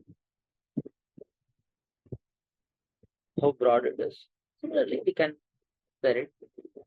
There are so many ways in which you can identify and follow it.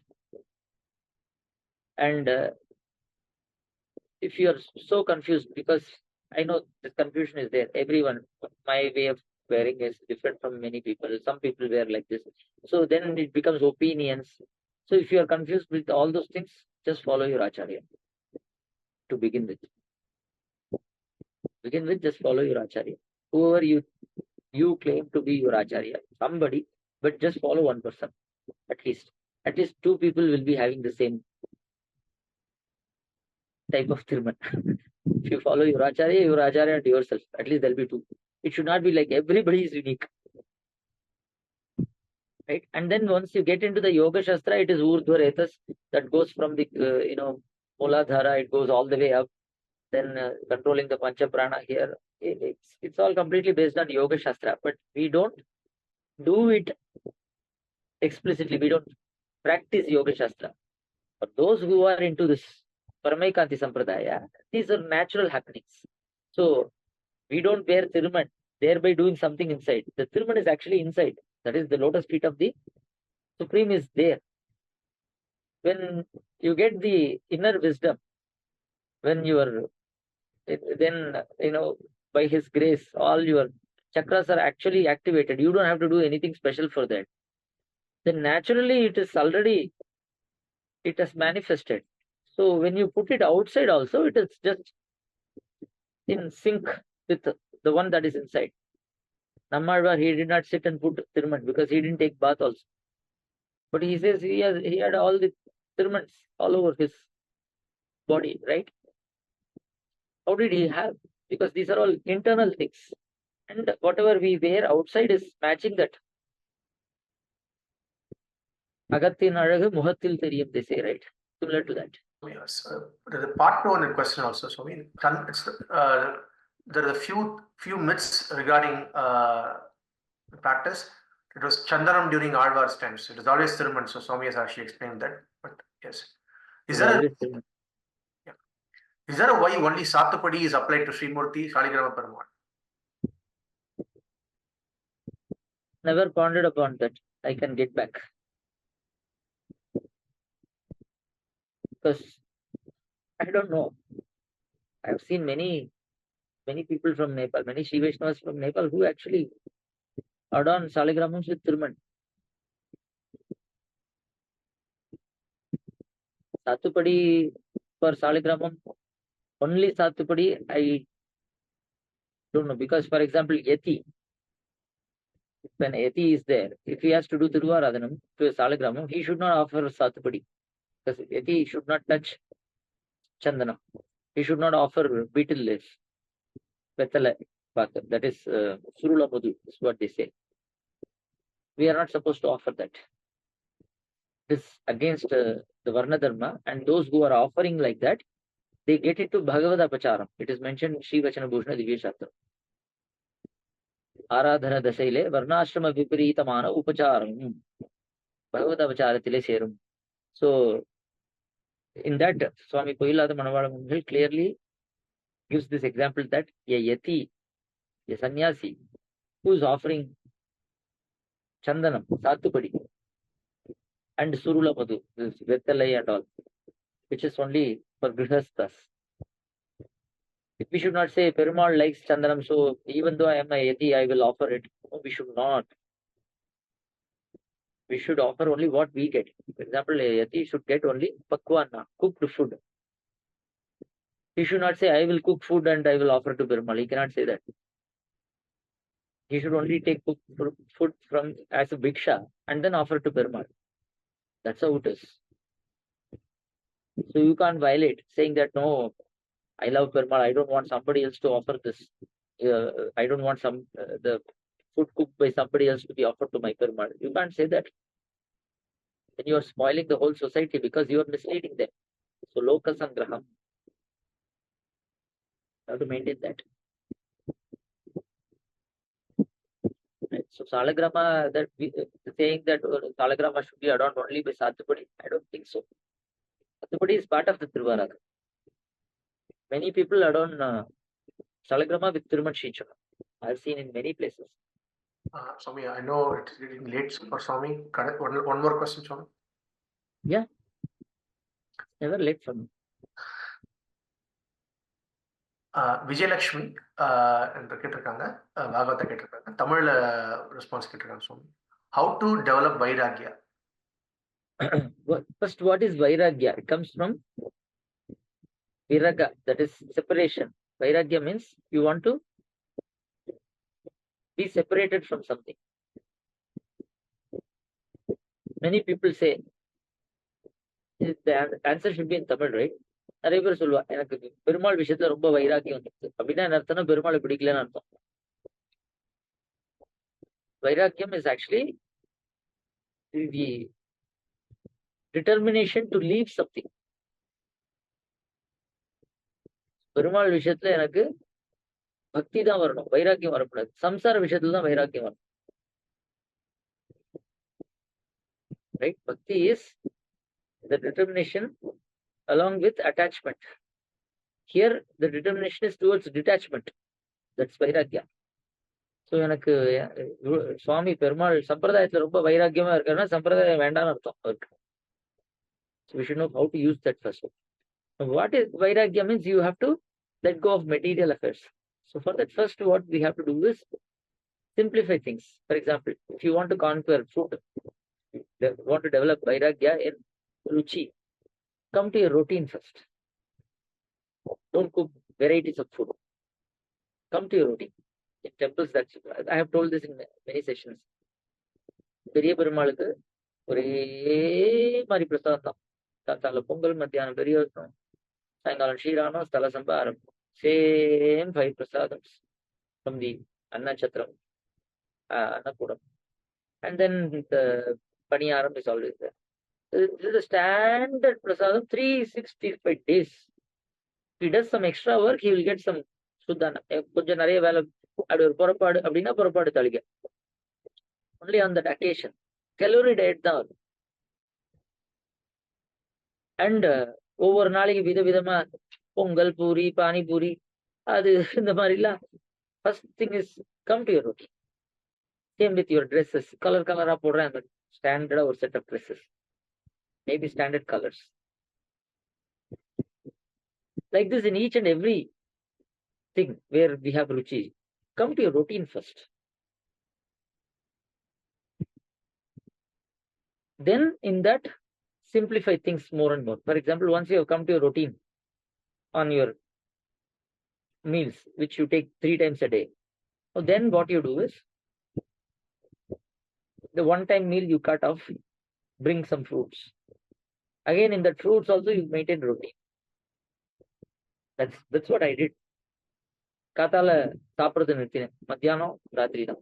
தென் ஒரு 6 months நெக்ஸ்ட் ராத்திரி சாப்பிட்றது நிறுத்தினேன், ஒன்லி பழம். மத்தியானம் சாப்பிட்டேன். மத்தியானம் சாப்பிட்றது ஸ்டாப் பண்ணி பார்த்தா இட் டிடன்ட் ஒர்க், ரொம்ப கஷ்டமா இருந்துச்சு. So I went for 1 year and then only stop that third மத்தியானம் சாப்பிட்றதுலையும் நிறுத்திட்டு. Then after that, once you get used to this fruits and nuts and raw things, then something, then you will know your body. You just put something so that your body works. If you feel weak, take something that will help you to gain that strength. Or don't do something that doesn't match your strength. Don't work out, over workout. அதெல்லாம் பார்த்துக்கணும். இது food related. இதே மாதிரி தான் எல்லா விஷயத்துலையும். So standardize, simplify, get into your routine. That is how you can do it. And most importantly, associate yourself with those who have vairagya. If you are associated with those who are saying, hey, இப்படிலாம் பண்ணேன்னா அவ்வளோதான் கஷ்டம், நல்லா உடம்பு இருக்கணும். Somebody told me, hey, உடம்பு நல்ல பலம் இருந்தால் தான் கைங்கரியம் பண்ண முடியும். இந்த மாதிரி 4 பேர் இருந்தால் போறோம். Everything will go off. Vairagya will just fly away within a second. So association is very important. The right people. This is one side of it. Another side is vairagyam can be easily developed. வைராகியத்தை என்ன பண்ணலாம்னா, முதல்ல பக்தியை develop பண்ணோம்னா, ஏதோ ஒண்ணுத்துல நல்லா மாட்டின்ட்டோம்னா மற்றதை பத்தி ஞாபகமே இருக்காது. ஸோ எதை பத்தி நம்ம எதுல அட்டாச் பண்ணிக்கணுமோ அதை நிறைய பண்ண ஆட்டோமேட்டிக்கா அந்த சைட்ல வைராக்கியம் வந்துடும். You see, on the material side, on the wrong side of it, a drinker He has vairagya on everything else. He cannot compromise drinking. அது மாதிரி பெருமாள் விஷயத்துல ஆழ்ந்துட்டோம்னா மற்ற விஷயம் தானாவே அதுல ஈடுபாடே வராது. இந்த சைட்ல ஆழ்ந்துக்கணும், அந்த சைட்ல ஈடுபாடு வராம இருக்கிறதுக்கு ஒரு ரொட்டீன் அண்ட் சிம்பிளிஃபை திங்ஸ் அது மாதிரி. So associate with the people, start diving deep into பக்தி, and for the other things keep it very simple and routine. So you are not thinking about இன்னைக்கு என்ன பண்ணலாம், இன்னைக்கு என்ன ட்ரெஸ் போடலாம், இன்னைக்கு எங்க போகலாம், இதெல்லாம் கட் டவுன் ஆயிடும். live a very basic simple life. இன்னைக்கு கார்ல போலாமா, டூ வீலர்ல போலாமா, you see how much of time we waste on this kind of thing. எந்த ரோட்ல போலாம், எந்த ரூட்ல போலாம், எங்க போலாம்,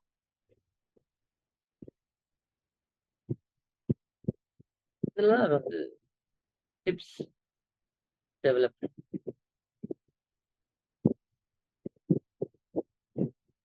நிறைய அட்வான்ஸ்டு இருக்கு. just giving some basic framework. See, the more you do anusandhana of dosha of all those things, dosha anusandhanam. இந்த சாப்பாடு சாப்பிட்டு தான் இந்த உடம்பு இந்த மாதிரி நம்மள பாடப்படுத்திட்டு இருக்கு. சாப்பிட்டா you have to go to the restroom, it will make you sleep. So this is complete nonsense. I hate this. Only because of this I got this sharira, and it makes me attached to that. I want to get rid of this nonsense. அப்படின்னு அது மேல ஒரு வெறுப்பு வரும். அது ஞான ரீதியில வரும், அது தோஷ தர்சனத்தால வரும்.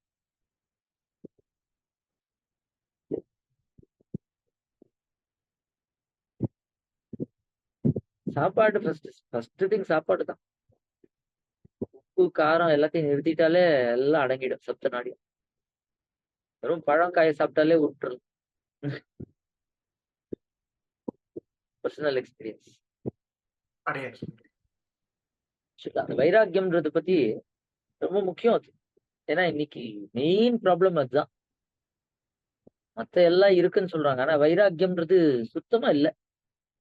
ஒரு determination to leave things, abstain from doing certain things, அது இல்லைன்னா all said and done, whatever wisdom you possess, how much ever bhakti you claim to have, within a fraction of a second it will collapse. It will shatter into pieces. You don't have vairagya. So develop பண்ணிக்கணும்னா இதெல்லாம் வச்சுக்கணும். Food ஹேபிட்ஸ்ல first கொண்டு வந்து நம்மளுடைய simplicity in life அதை கொண்டு வந்துட்டு, அதுக்கப்புறம் ஞான ரீதியில கொண்டு போய் by wisdom you have to hit it, அதை வச்சு பண்ணணும். Then the final stage what they say is your purva janma vasana and other purva karma vasana is there. So அருள் சிலருக்கு இதுதான் அழகாலே பிறக்கும், அருளாலே பிறக்கும், அச்சத்தாலே ஆச்சாரத்தாலே பிறக்கும். அதனால வந்து சம் பீப்புள் வந்து இதெல்லாம் பண்ணா நமக்கு மோட்சம் கிடையாதுன்ற பயத்தினாலேயாவது பண்ணாம இருப்பாங்க. ஆழ்வார்கள் வந்து பெருமாளுடைய அழகுல மயங்கினதுனால அந்த சைடு தெரியவே தெரியாது, அதனால வைராக்கியம் உண்டாகும். நல்ல ஞானிகளுக்கு அருளாலே பெருமாள் வந்து இது எனக்கு உண்டான வஸ்து, இனி நான் இவனுக்கு வந்து மற்ற விஷயங்கள்ல ஈடுபாடு வராத மாதிரி நான் அவனுக்கு விளக்கிடுறேன் அப்படின்னு பெருமாள் அருள் பண்ணுவார். அருளாலே பிறப்பு. So that is the highest stage where you get it by grace. He will do it anyways. But அவரே பண்ணுவாருன்னு நம்ம பண்றதை பண்ணக்கூடாது. நம்ம ட்ரை பண்ணணும். பண்ணிட்டு ஐயோ என்னால பண்ண முடியலையேன்னு அட்லீஸ்ட் அழணும், கதறணும். என்னால இது கட்டுப்படுத்த முடியலையே, இவ்வளவு மோசமா இருக்கேனே அப்படின்னு அழணும். பட் அந்த ஸ்டேஜ் ரீச் ஆகணும்ல ஃபர்ஸ்ட். நல்லா சாப்பிட்டு 3 வேளை சாப்பிட்டுட்டு பெருமாளே நீயா பார்த்து இந்த சாப்பாடெல்லாம் எனக்கு திருப்தியாதான் விட்டு அப்படின்னு சொன்னா டாக்டர் கிட்ட போக வச்சிருக்காரு. அவ்வளவுதான், ஃபீஸ் கட்ட வச்சு. அப்படிதான் அதுக்கெல்லாம் அருள் பண்ணுங்க. அருள்ன்றது our side we have done our best. That's expressing that we are seriously interested in that. அந்த இன்ட்ரெஸ்டுக்கு எக்ஸ்பிரஸ் பண்றதுக்காக இது பண்றோமே தவிர இதெல்லாம் பண்றதுனால வைராக்கியம் வராது. But it is how you express it. அந்த எக்ஸ்பிரஸ் பண்ண உடனே once he knows you are serious in certain things, yatha upasate tathaiva phalamashpate. Upasana, you are very serious in the pursuit of something. That's what is upasana. அது கண்டினியூஸா எனக்கு இதுதான் வேணும் வேணும்னு சொன்ன உடனே தென் ஹீல் சே இவ்வளவு உனக்கு சீரியஸா இருக்கு சரி நான் உனக்கு everything comes only by grace but we need to express it அந்த எக்ஸ்பிரஷன்ஸ் தான் இது these are not actually upayas these are not tools வைராக்கியம் எப்படி பிறக்கும் கிரேஸ் தான் பக்தி எப்படி பிறக்கும் கிரேஸ் தான் ஞானம் எப்படி பிறக்கும் கிரேஸ் தான் but we should express that I need jnana I need bhakti I need bhakti in you. I need vairagya in this worldly things. I need jnana about everything. The dosha of this samsara and the guna, kalyana guna of you. இது நம்ம கேட்கணும். அது கேட்கறது ஒரு உபாயம் கிடையாது. That's not the upaya, but it is an expression of the seriousness of yours. புரியுதா நான் சொல்றது? ரொம்ப சட்டில் இது. இதெல்லாம் பண்ணா வைராக்கியம் பிறக்குமா அப்படின்னு கேட்டா இதெல்லாம் பண்ணா பிறக்காது. இதெல்லாம் பண்ணா பிறக்காதுன்னா சரி விட்டு பெருமாள் எப்ப கொடுக்குறாரு கொடுக்குறோம். பெருமாள் கொடுக்க மாட்டார். ஏன் பெருமாள் கருணை பண்ணுவாருன்னா பண்ணுவார். பட் நம்ம சீரியஸா இருந்தா பண்ணுவார். பட் நம்ம சீரியஸா இருக்கணும் எப்படி ஹவு ஹி வில் நோ? வாசல்ல கோலம் போடணும் காலங்கத்தால. எதுக்கு கோலம் போடுறோம்? கோலம் போட பெருமாள் வரார் பிரம்ம முகூர்த்தத்துல, அதனால கோலம் போடுறோம். கோலம் போடுறதுனால என்ன? இப்போ கோலம் போடலைன்னா பெருமாள் வர மாட்டேன்னா கோலம் போடுறதுன்றது it is like expressing our readiness to receive him, welcome him. That நீ வரும்போது அங்க பாரு குளிச்சு கிழிச்சு எல்லாம் ரெடியா இருக்கும். We are awaiting your arrival. அப்படின்னும் போது he'll be all the more happy. And that is more than sufficient. கோலம் இந்த கோலம் தான் போடணுமா? அந்த கோலம் தான் போடணுமா? எதால போடணும்? எப்போ போடணும்? எந்த இடத்துல போடணும்? இவ்வளவு எல்லாம் ஆராய்ச்சி பண்ணணும்னா ஒண்ணுமே சொல்ல முடியாது. லெஃப்ட் ஹேண்ட்ல போடணுமா? ரைட் ஹேண்ட்ல போடணுமா? டாப் டு பாட்டமா பாட்டம் டு டாப்பா? எத்தனை புள்ளி எத்தனை வருஷம்? ஒரே கோலம் தான் போட்டுமா வெவ்வேறு கோலம்? இப்படி எல்லாம் உட்காந்து ஆராய்ச்சி பண்ண இதுல என்ன பண்ண? I want to welcome Perumal in whatever way I know. So to begin with கோலம் போடுறதுன்றது welcoming somebody, right? Decorating our place, expressing that we are waiting for you to come. அது மாதிரி வைராக்கியம்ன்றதெல்லாம் you have to express saying that நான் இது சாப்பிடல அது சாப்பிடல அப்படின்னா இதெல்லாம் சாப்பிடலன்னு போது அப்புறம் but we still say that எவ்வளவு சாப்பிடலனாலும் மனசுல எல்லாம் ஆசை இருக்கத்தான் இருக்கு. என்ன பண்றது? போலி நாடகம்னு ஒரு பாட்டு அதுதான் வந்தது நம்மளோட. அது மாதிரி உள்ள எல்லாம் இருக்கு அழுக்கு, வெளியில தான் இதெல்லாம் பண்ணிட்டு இருக்கேன்.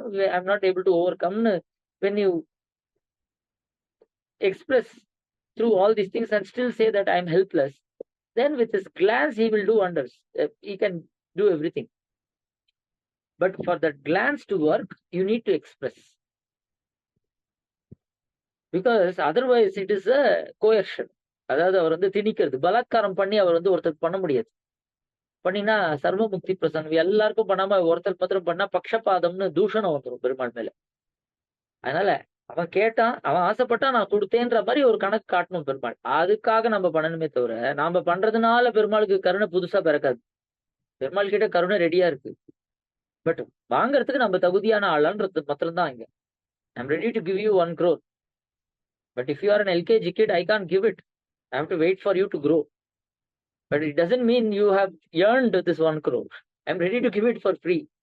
But I want you to be ready for that. அதனால கோடி ரூபாய் எங்கையில இருக்கு. எதிர்க்க இருக்கிறது ஒரு சின்ன குழந்தையா இருந்தா கொடுத்தா எல்லாத்தையும் கிழிச்சு பேப்பர் கப்பல் தான் பண்ணும் இல்லையா?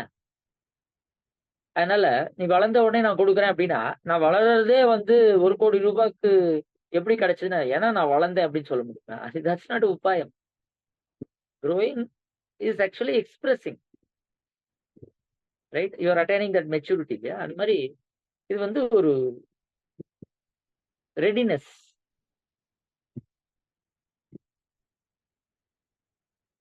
You have to understand that. அதனால நம்ம சொன்னதுனாலே வைராக்கியம் எல்லாம் வராது. வைராக்கியம் பெருமாள் தான் கொடுப்பார். பட் எடுத்த உடனே அதை சொன்னோம்னா பெருமாளா கொடுத்தாதான் உண்டு. என்னால ஒன்றும் பண்ண முடியலையே, 3 வேளை சாப்பிடுறேன் சொல்லிட்டே சாப்பிட்டுட்டே இருந்தா அப்புறம் எப்படி கொடுப்பார் பெருமாள்? பெருமாள் கொடுக்குறாரு. பட் நம்ம அதுக்கு அதிகாரி கிடையாது. நம்ம சம்பிரதாயத்துல உபாயம் வேற எதுவுமே கிடையாது. You don't have to two anything to get anything. Everything is free. But you should be an adhikari, which means you should be qualified. The qualification comes out of continuous demand of what we want. Demonstration. That is in alignment with the demand. And the demonstration to the expression. நேத்தி கேட்டுக்கிறேன், பாசுரம் சொல்றேன், இதெல்லாம் என்ன அப்படின்னு சொன்னா எனக்கு இதுல ஈடுபாடு இருக்கு. அப்புறம் என்ன சொல்லணும்? எவ்வளவு பண்ணாலும் எனக்கு ஞானம் வரலையே, நீயா கொடுத்தாதானே உண்டுன்னா பெருமாள் கொடுப்பார். பெருமாளா ஞானம் கொடுக்கும்போது கொடுக்கட்டும், நான் எப்படி வேணா இருப்பேன், ஏன்னா அவர் எப்ப வேணுமோ கொடுப்பார், அவர் இஷ்டம் அப்படின்னா அப்படிலாம் கொடுக்க மாட்டார். Because we need to ask and we need to persistently we need to persist continuous-ஆ அதை வந்து இது பண்ணணும், டிமாண்ட் பண்ணணும். அதுக்கு பேர் தான் உபாசனன்னு பேரு. மந்திரத்தை உட்காந்து உபாசனை பண்றது, that is different. That is mantra upasana, self efforts. This is not self effort. பிரபத்திக்கு உபாசனன்னு பேரு, பிரபத்தி உபாசனா திசை. But this upasana is different. இது என்னன்னா எப்ப பார்த்தாலும் எனக்கு கைங்கரியம் தான் வேணும் வேணும் வேணும் வேணும்னு கேட்டுட்டே இருக்குது. யதா உபாசத்தே ததைவ பலம் அஷ்ணுதே. கைங்கரியத்தை பல சாதனமாக்காதே பலமாக்க வேணும். கைங்கரியத்தை கேட்டுட்டே இருந்தா கைங்கரியமே பலமாயிடும். ஆனா நான் கண்டினியூஸா கேட்டதுனால தான் பெருமாள் கொடுத்தாரு, சும்மாவை கொடுத்தாருன்னு சொல்லக்கூடாது. கேட்கறதுன்றது அதிகாரம், நாட் அன் எஃபர்ட். ஒருத்தன் வந்து எனக்கு 1 கோடி கொடு 1 கோடி கொடு கேட்டுட்டே இருக்கான். அந்த சைட்ல இருக்க வந்து இத்தனை நேரம் கேட்கறல, அதனால சரி அப்போ உனக்கு சீரியஸா நீ கேட்கற அதனால கொடுக்குறேன் அப்படின்னு சொன்னா, நான் அத்தனை தடவை கேட்டதுனால தான் 1 கோடி கொடுத்தாருனா, did you earn it really? Can you say you have earned 1 crore? எப்படிப்பா 1 கோடி சம்பாதிச்சேனா? சும்மாவா 100 தடவை கேட்டேன் நான் அப்படின்னு சொன்னா, doesn't make sense, right? That's not the right deal. அதனால இதெல்லாம் நம்மளுடைய கர்த்தவியம். கர்த்தவியம்னு சொன்னா again it becomes a rule. It's an expression. How do I say it? It's so challenging for me to put it in words, right? ஒரு ஆள் எனக்கு வேணும்ன்றதை நீ express பண்ணலன்னா, அந்த சைட்ல அவன் கொடுத்தான்னா என்ன, what is the value for that? ஒரு பெரிய பிரதம மந்திரி ஆகணும்னு ஒருத்தன் கேட்டான்னா, அங்க போனா புல்லட் ப்ரூஃப் போட்டுக்கணும், சாப்பாடுல இருந்து எல்லாத்தையும் டவுட் பண்ணணும், எவன் எதுல விஷம் கலப்பான்னு தெரியாது, எங்க பாம்பு வைப்பான்னு தெரியாது, நடுங்கிட்டே தான் இருக்கணும். All those things come with that. பிரதம மந்திரினா 4 பேர் சல்யூட் அடிக்கிற பதவி கிடையாது. Lot of responsibility. அது வந்து ஒரு சும்மா ரோட்ல போறவங்க வந்து என்னையும் பிரதம மந்திரி ஆக்கு, எனக்கும் ஆசையா இருக்கு அப்படின்னா, டெமான்ஸ்ட்ரேட் சம்திங். பட் இந்த டெமான்ஸ்ட்ரேஷன்னால உனக்கு பிரதம மந்திரி கொடுக்கறதுன்றது வந்து அவுட் ஆஃப் ப்ரொபோர்ஷன் தான், அவுட் ஆஃப் ப்ரொபோர்ஷன். ஸோ நாம பண்ணதுனால அது கிடைச்சதுன்னு அது உபாயமா, அது உபாய போட்டியில சேர்க்கக்கூடாது. பட் நம்ம ஒன்றும் பண்ணாம இருக்கக்கூடாது. பெருமை அப்படியே உட்காந்துக்கிட்டே இருப்பேன்னு உட்கார முடியாது. Need to do this things. புரியுறதா? ரியலி நிஜமா புரியுறதா? அந்த ஈகர்னஸ் வெறும் மனசுல மாத்திரம் இருக்க கூடாது. should express it. அந்த அந்த ஆசையோட ஓடி வந்து லௌகிகமா ஒரு சாஃப்ட்வேர் கம்பெனில ப்ராஜெக்ட் மேனேஜர் ஆகணும்னு ஆசைப்பட்டா எடுத்தோடனே ப்ராஜெக்ட் மேனேஜர் கொடுக்க மாட்டாங்க. ஒரு 6 மாசம் மேனேஜ்மெண்ட் ஸ்கில்ஸ்க்கு உண்டான ரெஸ்பான்சிபிலிட்டி கொடுப்பாங்க. அது பண்ணாதான் ப்ராஜெக்ட் மேனேஜரா போடுவாங்க. அப்படியே டைரக்டா எடுத்து ஒருத்தர் வந்து 5 years ஆயிடுச்சு இவர ப்ராஜெக்ட் மேனேஜர் அப்படிலாம் யாரும் கொடுக்கவே மாட்டாங்க. டீம் லீடராவோ ப்ராஜெக்ட் லீடராவோ இருக்கும் பொழுது ப்ராஜெக்ட் மேனேஜ்மெண்ட்டையும் அப்படியே கொஞ்சம் புஷ் பண்ணுவாங்க. பண்றான்னு பார்ப்பாங்க. பண்ணா ஸ்கேலிங் அப் அப்படின்னு சொல்லிட்டு ப்ராஜெக்ட் மேனேஜர் கொடுப்பாங்க. லௌகிகத்திலேயே அந்த மாதிரி இருக்கு இல்லையா? லௌகிகத்துல கேள்வி கேட்க மாட்டோம், ஆனா ஸ்பிரிச்சுவாலிட்டி ஸ்பிரிச்சுவாலிட்டியில பெருமாள் எல்லாமே பண்ண முடியுமே, ஃப்ரீயா கொடுக்கணுமே நமக்கு. பெருமாள் நமக்கு ஏன் கொடுக்கலன்னு கேட்கும் போதே நமக்கு அதுல என்ன இன்ட்ரெஸ்டே இல்லைன்னு தான் தோன்றுது. ஏன்னா பெருமாள் நமக்கு கொடுக்கணும், பெருமாள் மோட்சம் ஏன் கொடுக்க மாட்டேங்கிற அப்படின்னா, நீ ஏன் மோட்சம் வேணும்னு கேட்க மாட்டேங்கிற? நான் தான் கேட்கிறேன். என்ன நிஜமா கேட்கறேன் நீ? ஓ எனக்கு வந்து ஒரு ஹெல்த் ப்ராப்ளம் இருக்கு, சீரியஸ் ப்ராப்ளம் அப்படி இருக்குன்னா எவ்வளவு டாக்டரை போய் நம்ம தேடுறோம். That's the seriousness that I want to live. I want to overcome this problem. I want to live ன்னு சொல்றோம். அது மாதிரி I want to live அப்படின்றத டெமான்ஸ்ட்ரேட் பண்ணு. அங்க I want to live சம்சாரிக்கு, முமுக்ஷுக்கு ஜஸ்ட் சேம் வேர்ட்ல ஒரு ஸ்லைட் சேஞ்ச் தான். I want to live. Demonstrate that in all possible ways. எப்படி டெமான்ஸ்ட்ரேட் பண்ணுவேன்? ஐயோ எனக்கு சாப்பிடவே பிடிக்கல, எனக்கு கலரா ட்ரெஸ்ஸா போறோம், எனக்கு எதுவும் வேண்டாம், எனக்கு இங்கேருந்து போகணும், எனக்கு அங்க வந்து உனக்கு கைங்கரியம் பண்ணணும், அந்த ஆப்பர்ச்சுனிட்டி கிடைச்சா நான் அதை பண்றேன். கோவில்ல போய் கைங்கரியமே பண்ணாம, எங்கேயுமே கைங்கரியமே பண்ணாம, எனக்கு மோட்சம் கொடுத்தேன்னா நான் கைங்கரியம் பண்றேன், அங்க வந்து கைங்கரியம் பண்றேன். இங்க இது நல்லா 3 வேளை சாப்பிட்டு நான் சம்சாரியா தான் இருப்பேன். எனக்கு ஆசையா இருக்கு, நீயா எனக்கு அருள் பண்ணா உண்டு. இல்ல என்ன இது? கிளியர். அப்படி இதோட செஷன் முடிச்சுக்கோங்க சுவாமி. சரி, ஆழ்வார் என்பது விஷயம். யாயா விருத்திர் மனசி மமசா ஜாயதாம் சம்ஸ்மிருதிஸ்தே யோ யோ ஜல்பஸ் ச பவது விபோ நாம சங்கீர்த்தனம் தே யாயா சேஷ்டா வபுஷி பகவன் சா பவேத் வந்தனம் தே சர்வம் பூயாத் வரவரமுனே சம்யக் ஆராதனம் தே अपगतमदमानैः अन्तिमोपायनिष्ठैः अधिगत परमार्थैः अर्थकामानपेक्षैः निखिलजनसुहृद्भिर्निर्जितक्रोधलोभैः वरवरमुनिभृत्यैः अस्तु मे नित्ययोगः पुनर्यां शतफलम्.